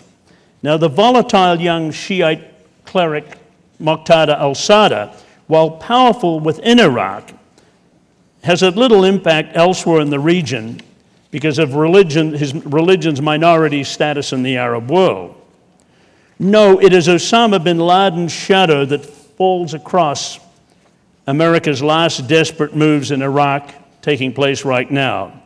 His higher profile is a frightening and unintended consequence of a war that should not have been undertaken in the first place in the view of most Americans and in the view of me. You might be asking now, but what about Saddam Hussein? After all, in Gulf War I, the first President Bush called Saddam the, quote, butcher of Baghdad, unquote, and many other insults. But by 2003, before the war, Saddam was seen by the Arab world as a loser, as an incompetent. And the outgoing administration of President Bill Clinton had declared Saddam and Iraq totally contained by the severe economic sanctions and no longer a threat to anyone. So, it was clear the war was fought. It was over in 21 days, primarily. Saddam was on the run. His family was on the run. The Ba'ath Party itself disintegrated. Very few units in the military fought. So those who had declared that Iraq was falling to pieces were correct. Now, U.S. policymakers in the 1960s saw in Vietnam that it was thought it would be only necessary to wage what they called a limited war to save South Vietnamese independence. Now, the U.S. military made the same mistake, of course, in Iraq when it sent too few troops to achieve the goals they'd set for themselves, creating an independent liberal democracy in the Middle East. And both wars are now seen as unnecessary to U.S. national interests with unachievable goals. So right there, you've got two unjust, bad wars that the U.S. has gotten into. But the U.S. has had a bigger problem in Iraq than in Vietnam. And I want to mention that is that while the Vietnamese communists were indeed fanatical, they were also ardent nationalists who eventually constructed a workable economic framework for their people and have reached out to their old enemy, the United States, and have diplomatic relations. But walking away from Iraq is out of the question, however tempting a solution that might be to many who are impatient with the war's costs and money. Something we have to remember about the Iraq crisis, it was an unnecessary war against a regime that previous administrations had destroyed. But the record is still not fully clear as to why President Bush invaded in the first place. And the idea of a quick preemptive war was not going to work. Now, in America's history, please finish in 5 minutes. Okay. I just want to talk America's history. Let's think of it. I'm skipping through this, but now history judges American presidents as much on what they do not do as what they do do. There's always plenty of advice around. There was General George Patton, flushed from his victorious armored drive across Europe in 1945, that helped end World War II. He wanted to keep going right across the Soviet Union to destroy communism. General Douglas MacArthur wanted to invade China at a critical point in the Korean War. General William C. Westmoreland wanted to move into Laos, Cambodia, and North Vietnam in 1967 to bolster his losing strategy in Vietnam. General Norman Schwarzkopf wanted to push straight through to Baghdad in the first Gulf War when Saddam Hussein was on the ropes. All bad advice not taken by more astute American political leaders. In 2002, similarly bad advice came from Donald Rumsfeld's team at the Defense Department. It was backed up by Vice President Cheney, go get Saddam in Baghdad. The rest is history.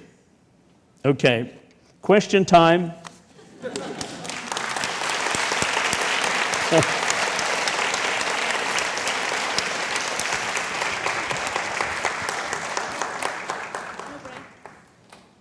No break? No break, no time.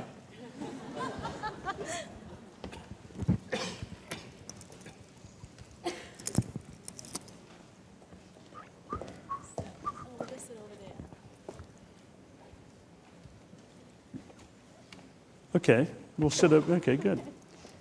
We'll sit over here, good. Where would you like to sit? Fine. Over here. Yeah, okay, fine. Please. Okay, thank you.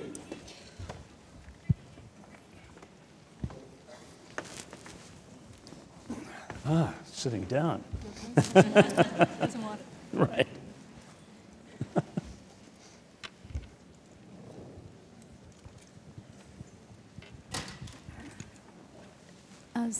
So, ladies and gentlemen, now is question time, and actually we have about 100 people who couldn't get in here because there's a restriction of 500 number, Good. 500 seats here. So I apologize that there are still people outside, but we do have colleagues out there. So those people that we could not see, please write down your questions, and our colleagues will bring them here, so that you also have the chance to ask your questions. Let me encourage you that you could speak in English or Chinese. So do not be discouraged because of the problem of language. We do have very capable interpreter there. However, I have to beg your pardon that in order to have the chance for most number of people could ask the questions, let's try to make our questions very short and precise. If you have comments to make, let's try to invite Arnett back some other time to listen to your comment. But today, this is the rare chance let's listen to him. You can write down your questions and hand the sheets to where are my colleagues? How do they know where you are standing? Here? Okay, over there as well. So now the first question is already Mr. Ma. Peter, Mr. Ma is one of the most respected Muslim leaders here in Taipei. Yeah, he's leading the local mosque here. 清真寺的马教长 ，please. 龙老师，还有我们 Peter Arnett 先生，还有我们在座的女士、男士，大家好，大家晚安。Peter 先生啊，您是用宝贵的生命啊，在这么多年来参加死亡中的战场啊，去寻找那真相。我非常的佩服 Peter 先生。那我今天跟我的家人都在这边聆听，所以我有2个问题来请教。第一个就是在 Peter 先生的经验当中，到底穆斯林是不是恐怖分子啊？这是第一个。第二个问题呢，因为我们都知道45年来，我们 Peter 先生都在战场当中啊度过。如果假设有这么一天，两岸之间呢发生了战争，那 Peter 先生呢，是不是为我们台湾呢，有没有为我们台湾说几句话，甚至说在这个中间所扮的角色是什么？我就这2个问题来谢谢他啊，谢谢。Thank you very much. Coming here with your family too. Of course, Muslims aren't terrorists. That's a silly statement. If anyone was to make it, and I certainly wouldn't.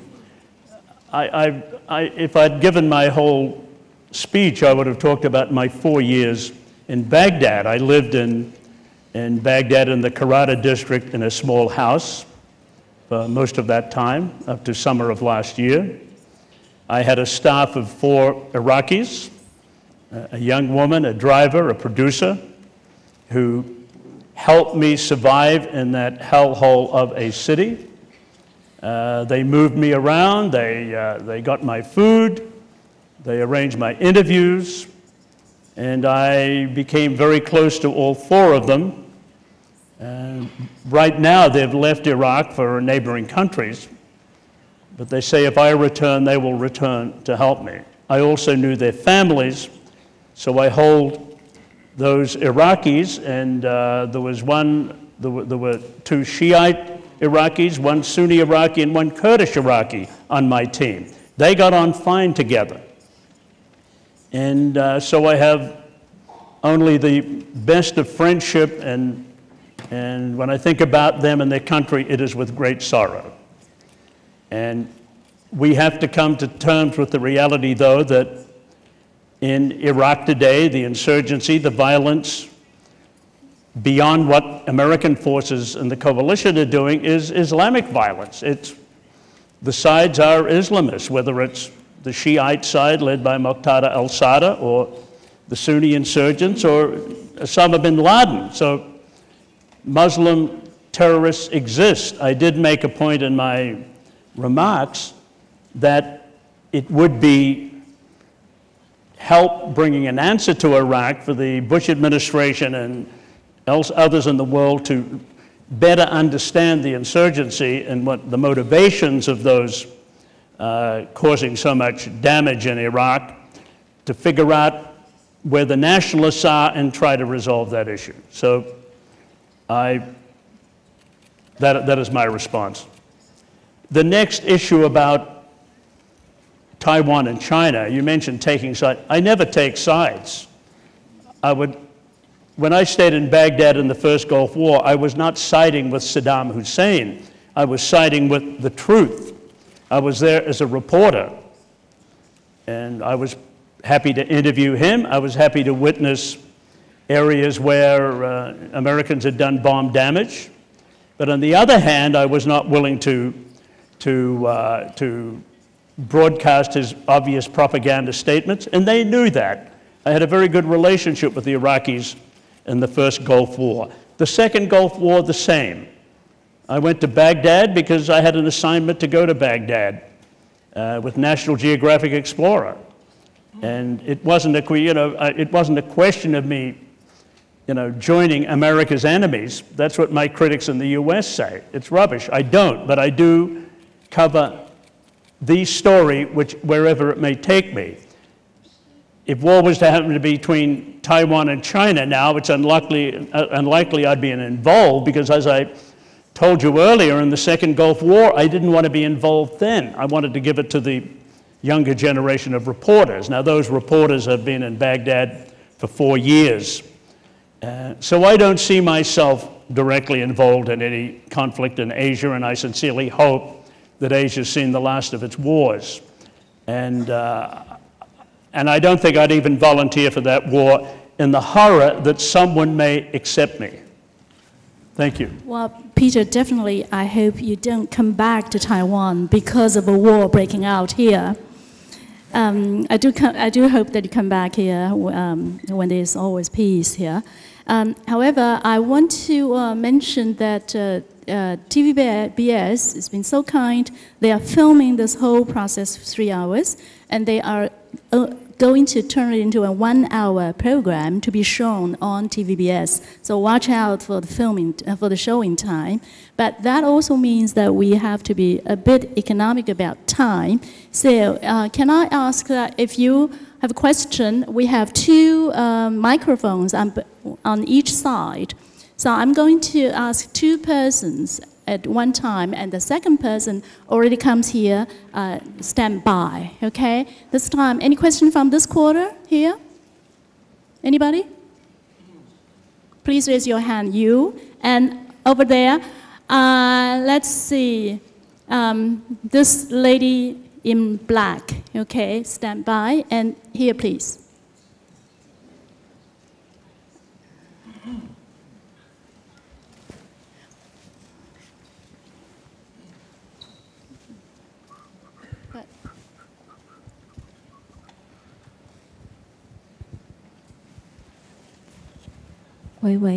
Good evening, Mr. Arnett. I have a question.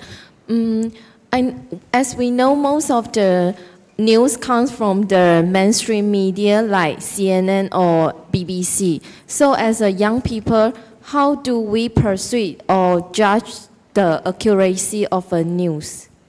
Is there any method or way?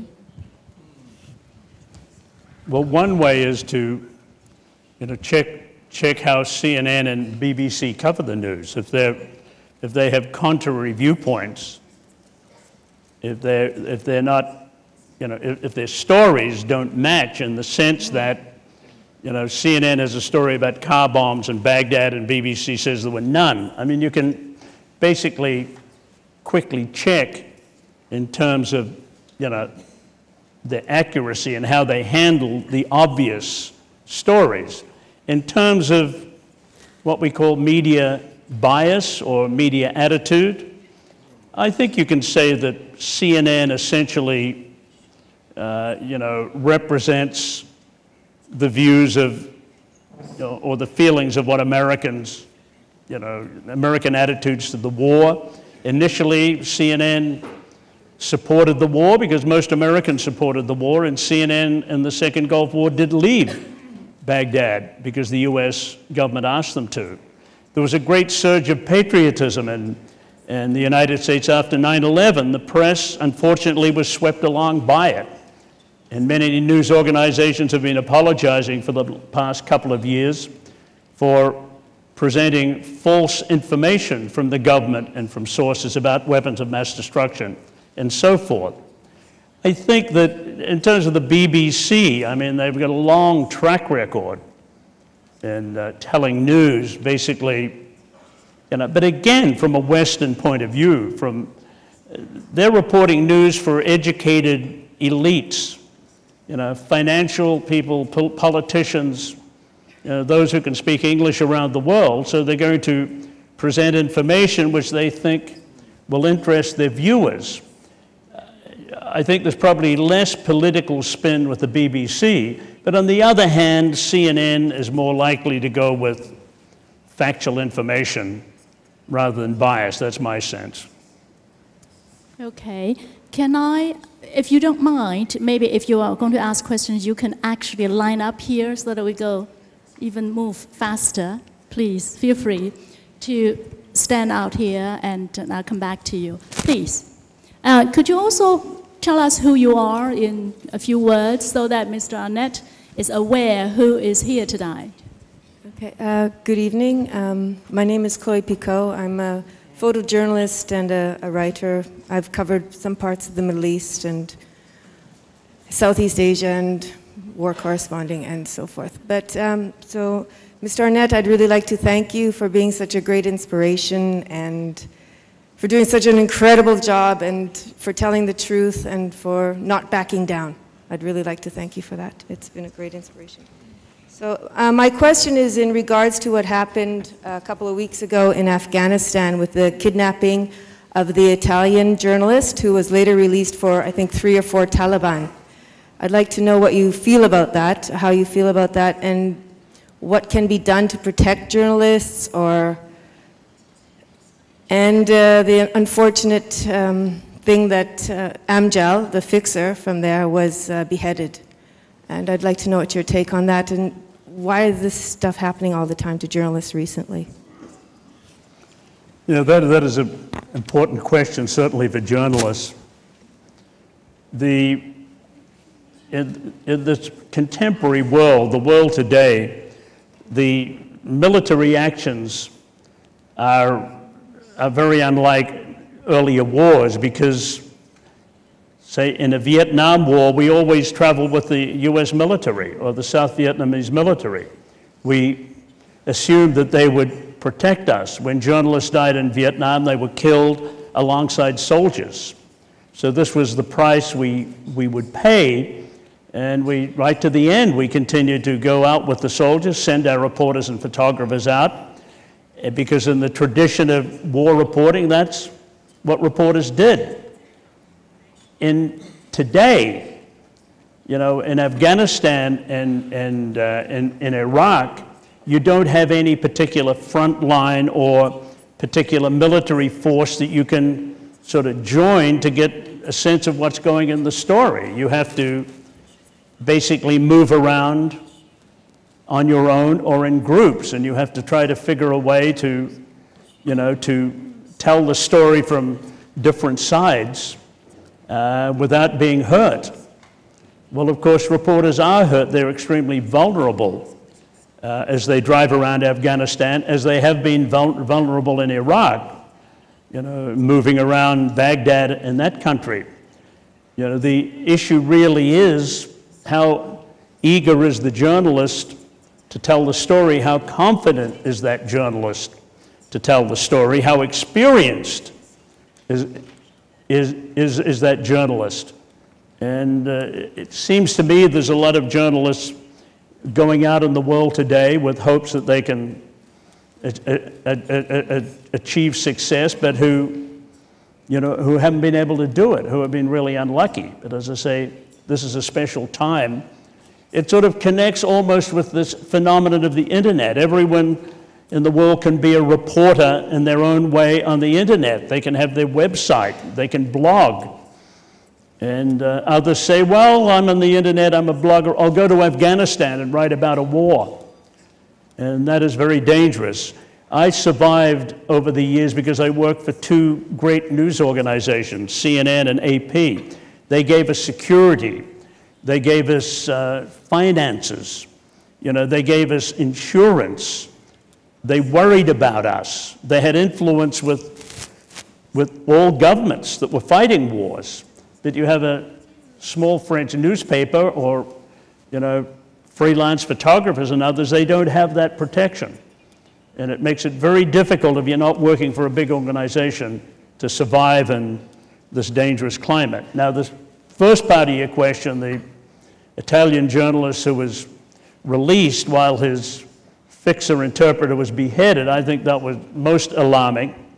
The Italian government did not admit to the fact that they had bartered the Italian journalist's freedom for some Taliban who had been held in prison. This to me seemed to be the first time this had happened. It is not the practice of major allied powers to follow that route, and it's a dangerous trend to set if we as journalists who are vulnerable when we work can in fact be traded for the release of dangerous people. Journalists are not dangerous, but if it's going to be the release of half a dozen evil men, killers, I think that is not a good idea. The fact also that the Italians arranged for the release of the their Italian reporter and not the Afghani gave a terrible signal to all the wonderful local people around the world who work for us.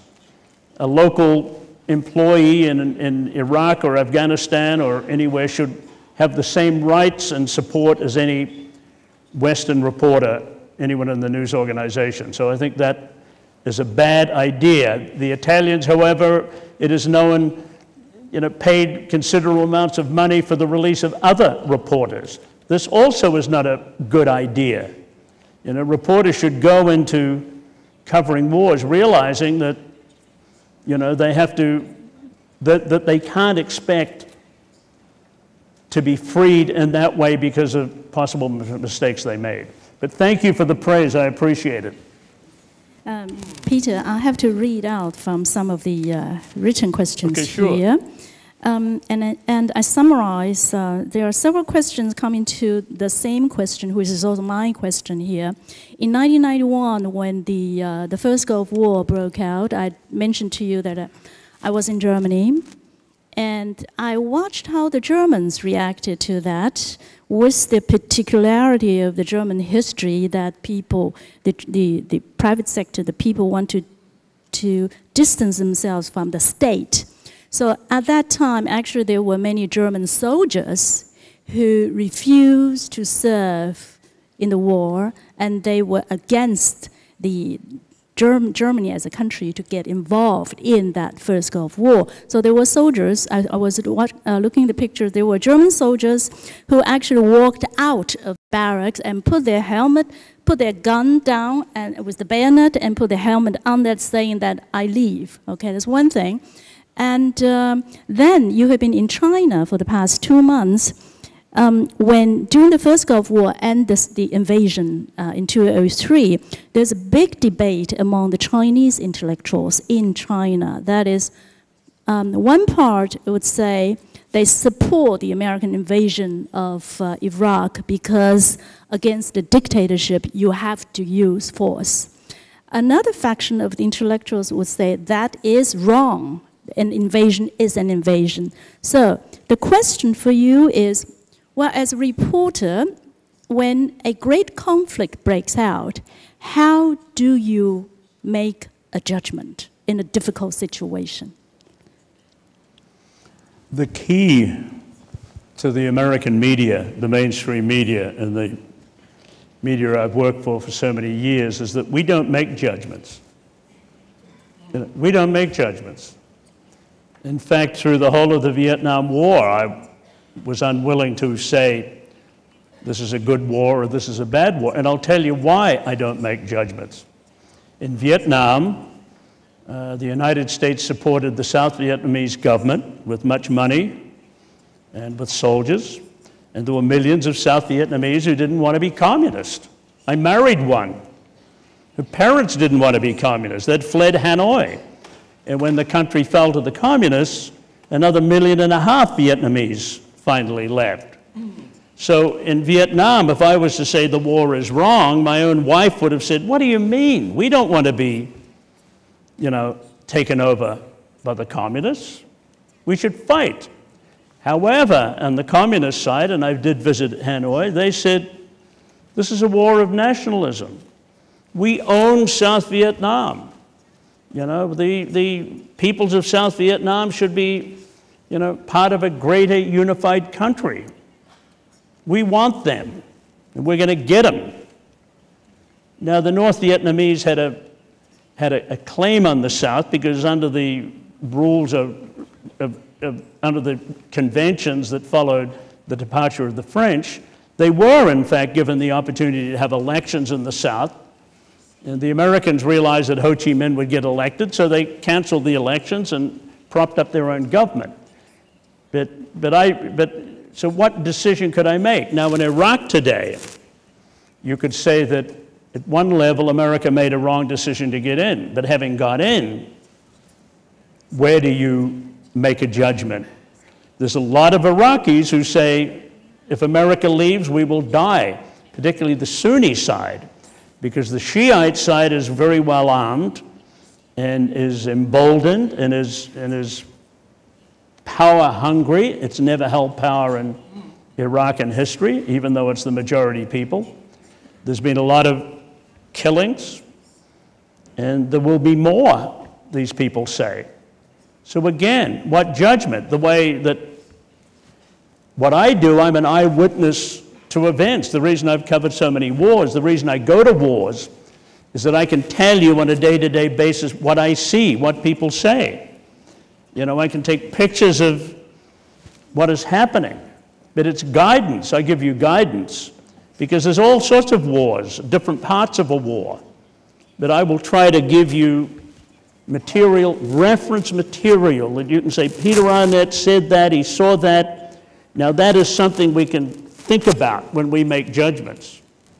That's what I'm there for, to allow you, viewers, readers, think about what's happening. But you make the judgment. Show me a reporter who's against war or, you know, supports one side or the other, and I won't read his material but I'd read it only with the understanding that his bias is for this one side or other he supports. You know, but I hope that people don't think I am biased. If I'm biased at all, it's to the innocents, the civilians, those who are twisted and turned and killed by both sides.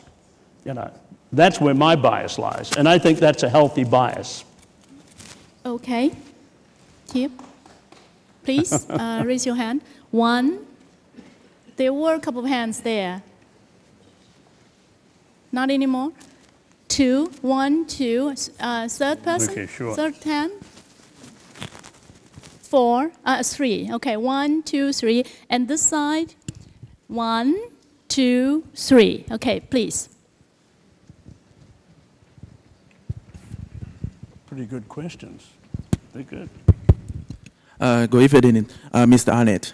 I'm a medical student from National Yanmin University. Yeah, because I'm a medical student, so I'm a little familiar with the Gulf War syndrome or Gulf War illness.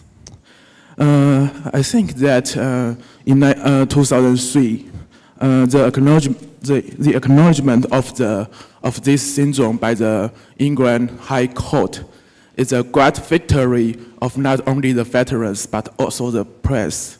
However, in Iraq, I think that Iraqi people also got Gulf War syndrome, and the symptom is poverty, incompetence, something like that. And unfortunately, the Western society treats this syndrome using economic sanction. And the result is that at least the infantile death rate increased twofold. Yeah, so I want to ask you, do you think it's fair? And as a journalist, if you think it's unfair, how can you do to decrease the unnecessary deaths of those innocent people? No, it's a very good question, but it's one I can answer because I did several stories during the 1990s, the period of economic sanctions, on that Gulf War syndrome, which is apparently the result of depleted uranium, disease. The United States uses a depleted uranium mixture in its artillery shells and bombs that make a much greater impact and a much more frightening effectiveness of these weapons, that it is believed that this uranium can lead diseases to people. So actually, on several occasions, I did go to Basra in the south, where most of those weapons were used. I did visit the hospitals, and I did stories on it. I also did a couple of documentaries on it. So I feel as though, I did my job, and I think you are right. It was a kind of weapon. It was similar to napalm in the Vietnam War. In the Vietnam War, napalm was a popular weapon by American, military people, and it was a terrible weapon. It just burned the skin off people. It was frightening, and that was banned after the Vietnam War. The U.S. signed, an international agreement not to use napalm. It's gone. And I think that there is a movement to try and reduce the use of depleted uranium or not use it at all. And I think that it has been less used in the Gulf, and maybe the Americans will phase it out. That does leave the innocent victims of this disease, this radiation disease. In Iraq, however, there is so much happening of more immediacy. There's so much death and killing that there's little being done today to help. But certainly it is an issue that needs to be examined, and I hope my colleagues in Iraq don't forget that story. Thank you for the question. Peter, 2 written questions. Both are very interesting. One is, Peter, how do you stay, I asked you this last night, how do you stay emotionally detached after seeing and being involved in all these tragedies? Question number 1. Question 2, if you were given the chance to interview Bush tomorrow, and you are allowed 1 question for him, what would you ask him? I love it. I'll answer the second. My question would be, why don't you resign right now, Mr. President?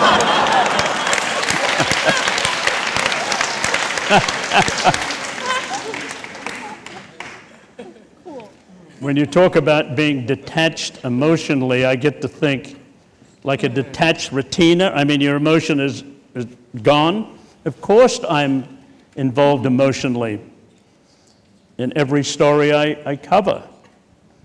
I'm involved emotionally tonight. I prepared to come here, and weeks we've been communicating, and I over-prepared. I've got enough for 3 seminars. I'm emotionally involved with all you folks. I become emotionally involved in the professional work that I do. However, I don't allow emotional involvement to destabilize me. I use that to help me. So when I am covering a war, when I've been covering a war, the feelings particularly when you're dealing with mistakes of strategy or stupidity or just needless death, I use that to better present information. In Vietnam, I wrote over 3,000 stories for the Associated Press in the time I was there. Some of those I'd work all night. I'd go to an area where there was a terrible event would happen, whether there be 300 NVA killed in one action by B-52 bombers, or whether 200 or 300 Americans were killed. I'd spend all night, after writing the initial news, I'd spend all night trying to write about it again to get a sense of, give readers the sense of loss and waste. And that was the fall of Saigon. I did the same thing with the Marines. I said, these Marines were welcome 10 years ago. Look at the thousands that have died, and they're leaving hated by the people. I mean, I write that stuff. But having written it, when you do write it, you feel as though I've done my job here. I'm a war reporter. I've witnessed it. I presented that information as best I possibly could to an international audience. So I'll sleep and get up the next day and do it again. But by doing my job. It must be like a medical person who cuts open people every day and does it because it has to be done and because they're experts at it. Thank you. It's a very difficult question. They're all difficult questions. Yes. But I realize that there are people standing by over there. Please. Also, please tell us who you are. Hello. Hi, Mr. Arnett. I'm Tony Jan from Graduate Institute of Translation and Interpretation, National Taiwan Normal University. And I would also like to be a journalist in the future, if possible. And so here is a question for you. As an extinguished journalist and reporter from a mainstream media such as the CNN, what is your view on the increasing number of civic journalists or bloggers that we have now? And what makes a professional reporter different from these bloggers or civic journalists? Thank you. Good question. Well, professional reporters get paid, and most bloggers don't. It's one of the differences. But then professional reporters are paid because they develop disciplines that their news organizations use. So a reporter for the Associated Press works differently than a reporter for the New York Times. I mean, they cover the same story, but it's presented in a different way. And if a still photographer works differently than a television cameraman, because there's a different demand. But the professionalism is a significant aspect of their work, and that's what's paid for. Now, the blogging phenomenon is an amazing occurrence. I'm personally overwhelmed by it. And I have great pleasure discovering new blogs, but I'm not very good at discovering, but I have a team of friends who send in blogging information, and I think a lot of it is very well presented. Of course, in the United States and here too, you have YouTube, where you're getting the video version of the blog. And I read somewhere where within 5 years, 85% of the internet will be video blogs.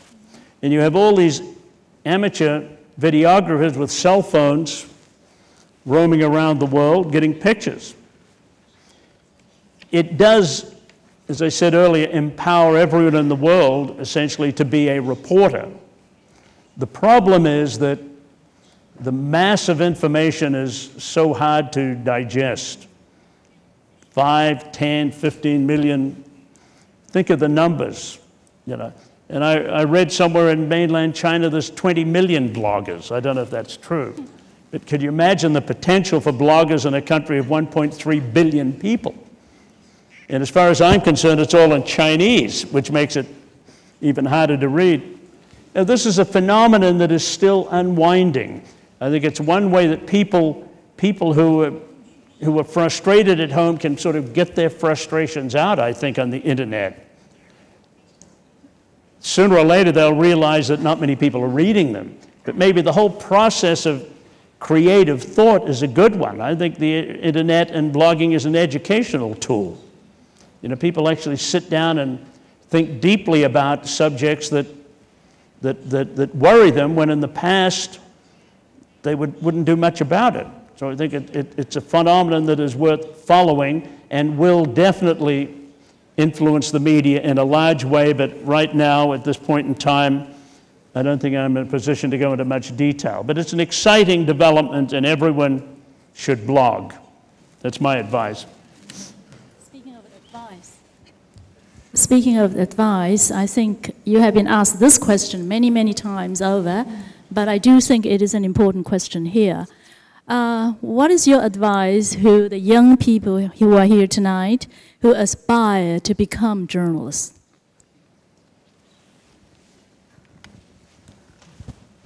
Well, they get an education and then get a job. I think I mentioned earlier that I don't want to be trite, no. But Peter, you didn't go to college. You went straight to become journalists.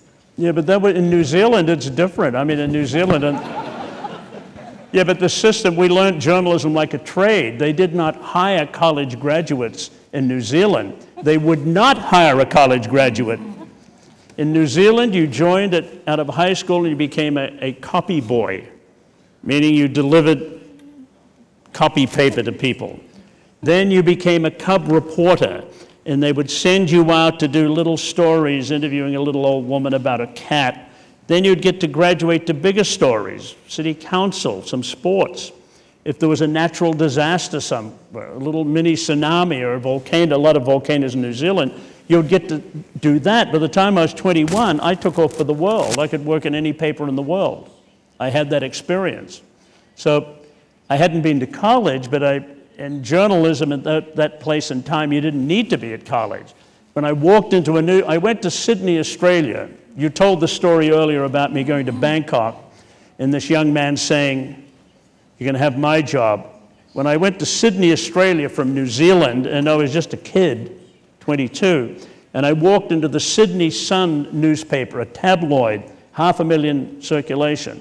And I said very timidly to the managing editor, "I'm from New Zealand and I'd like a job." And he says, "Well, go out with our photographer right now and find an ex-murderer who's running around in, Sydney waterfront district."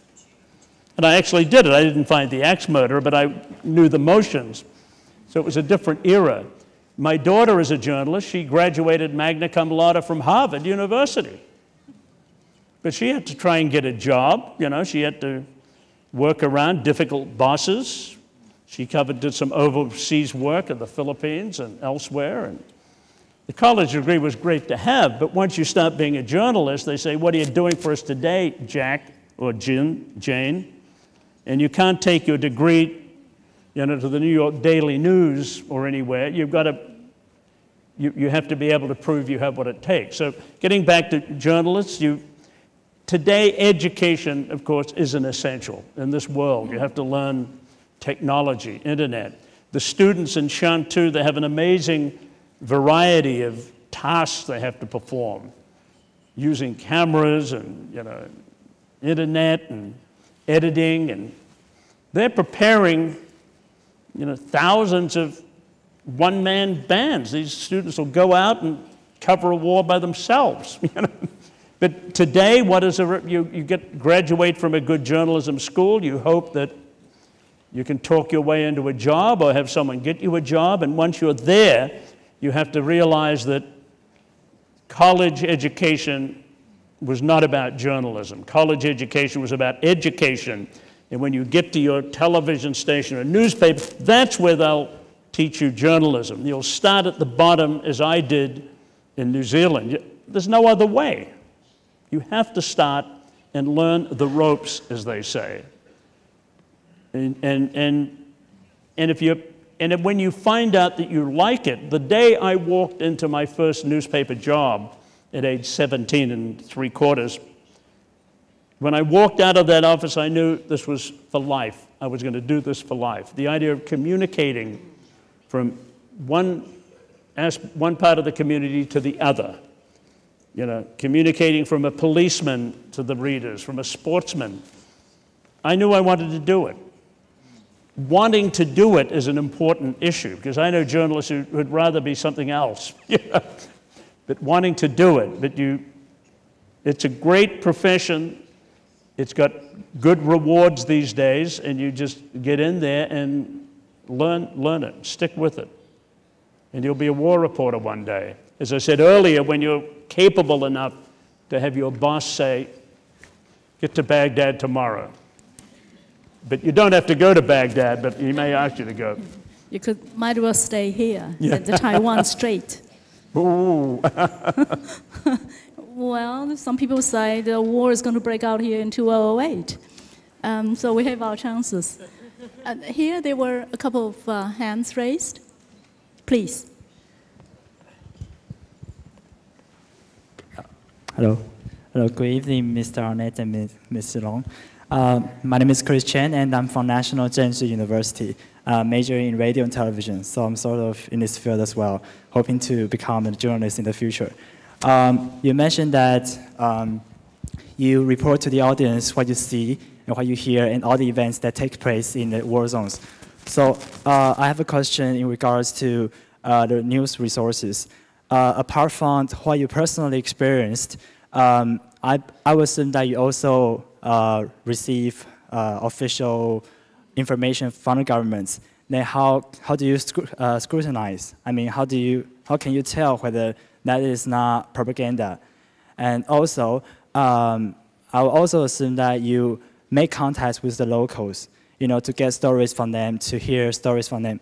So my question is that, how do you break the language barriers? I mean, I know I also travel extensively as well, so I know language would not be the necessary barrier when communicating. However, if you want to get the deeper stories, deeper details, you must possess some kind of local language skills. So how do you break these barriers? That's my two simple questions. Thank you very much. Yeah, thank you. Two good questions. If I could have spoken 40 different languages, I would have had an easier life. In Chechnya, they had one variant, an Islamic language. Of course, in Central America, it was Spanish.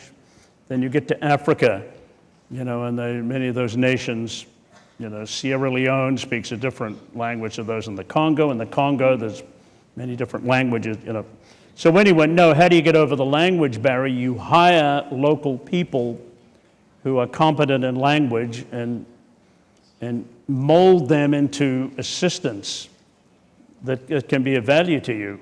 I did that in Vietnam with the Associated Press, doing it in Iraq now. The New York Times, I believe, has 40 Iraqi reporters working for them, men and women, for the 4 regular American reporters there, 40.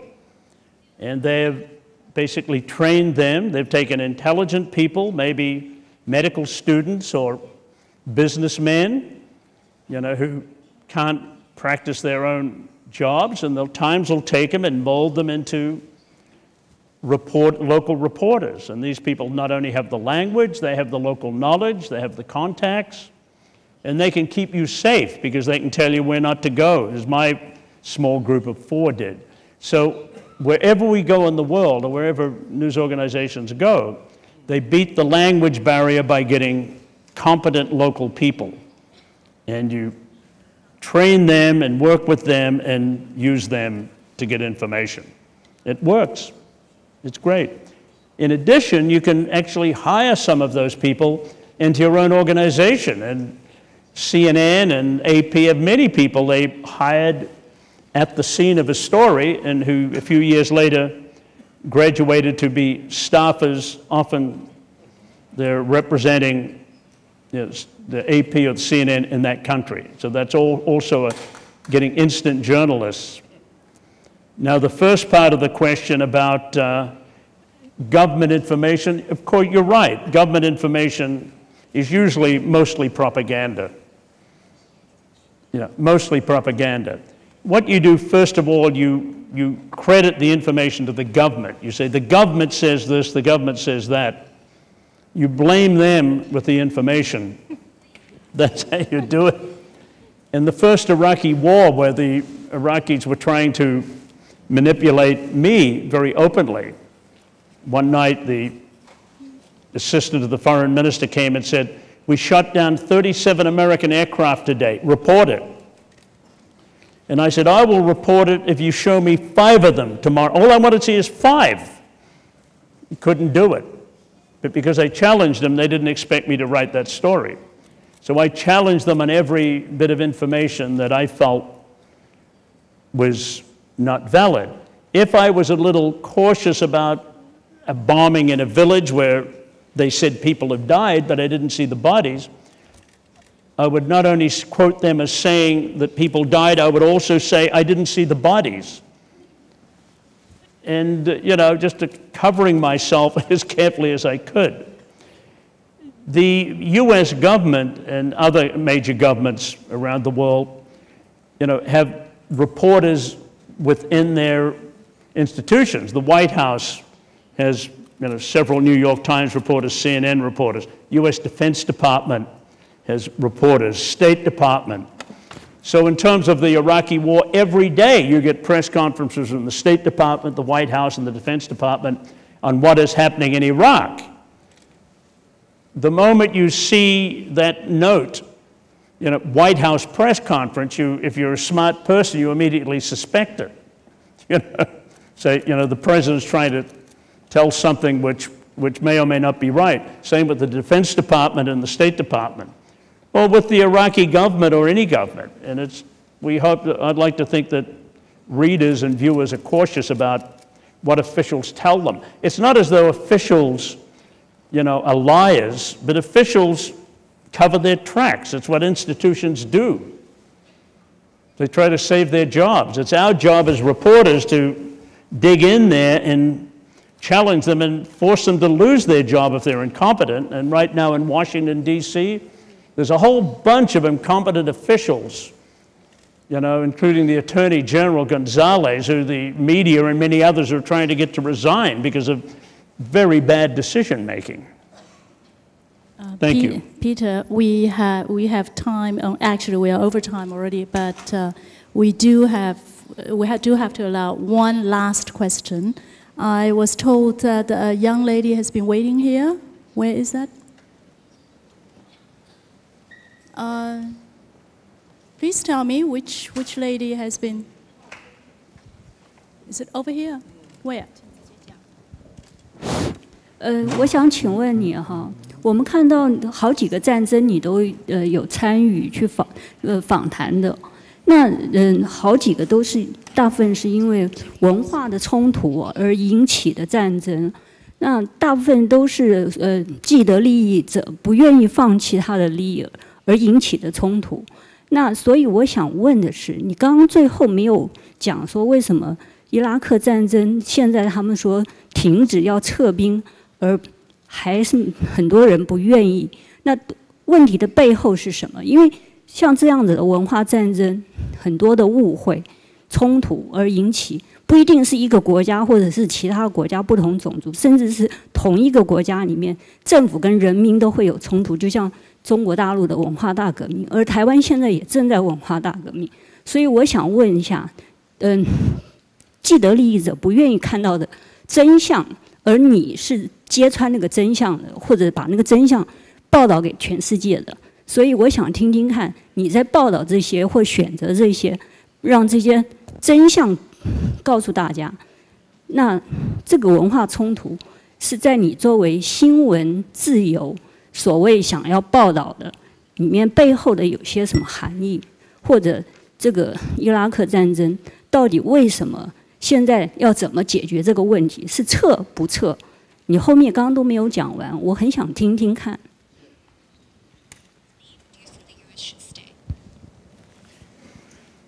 You want an answer in 30 seconds to all those questions? 30 seconds. As a reporter, we realize something very important when we write about a place like Iraq, about the Sunnis and the Shiites and the forces that are bringing them together. The Iraqis are really interested in those things. They want to know what Muqtada al-Sadr is doing today. Is he in Iran or what? Is he planning something? They want to know about their own government. Is the government doing anything at all this month that will improve their lives? And they want to know about the U.S., how U.S. soldiers are performing. But you know something? Most people in the wide world don't give a damn about it. That's the pity. So if I was to write a complex story every day about the internal political workings of Iraq, not one newspaper or television station in the world would use it. And if they did, no one would read it. So we have to be realistic about how we approach any story we cover.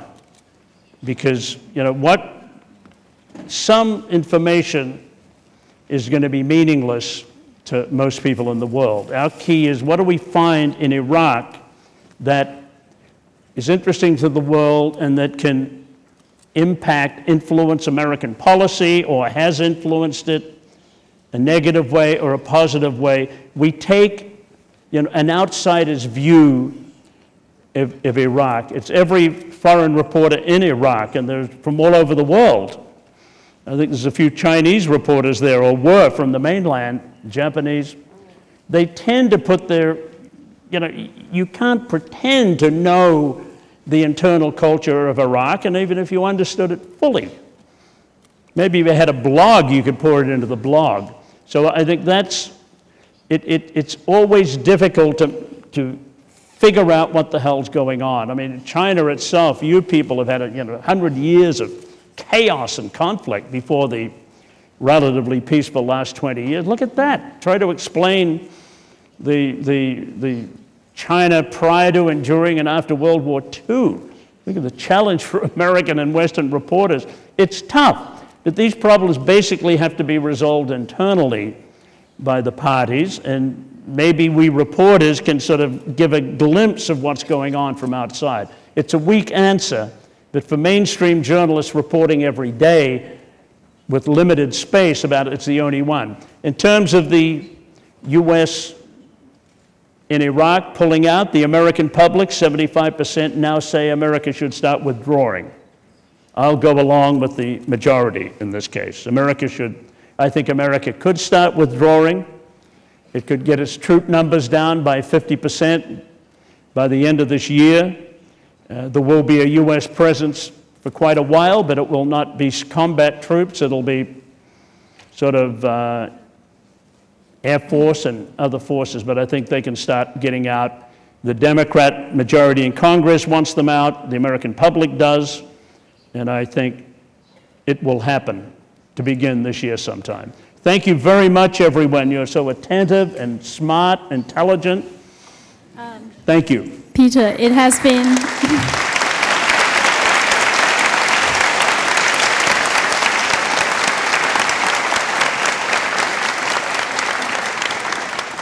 It has been extraordinary that Peter Arnett is with us here tonight, and there are many, many, many more questions, and most of them are very good questions.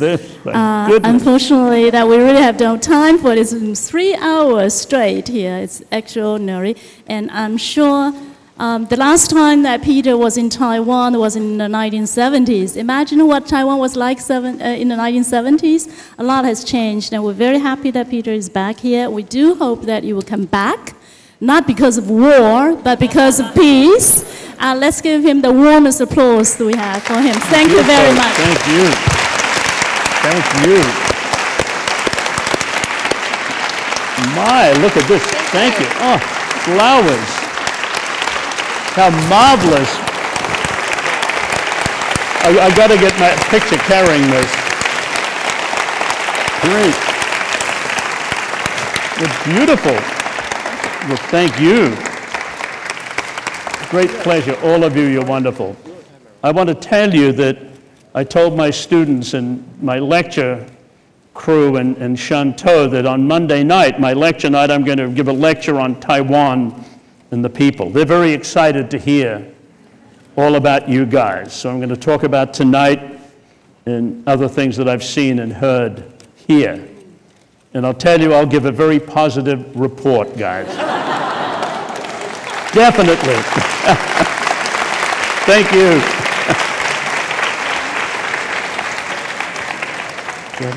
下一个礼拜下午1点半，同样的场地是马英九先生的演讲，你们要打电话到基金会去报名。然后接下来是林怀民先生的，然后是吕秀莲女士的，最后是张忠谋先生的，请大家打电话到基金会去定位置。So. Okay, just arm in arm, and we'll get a picture.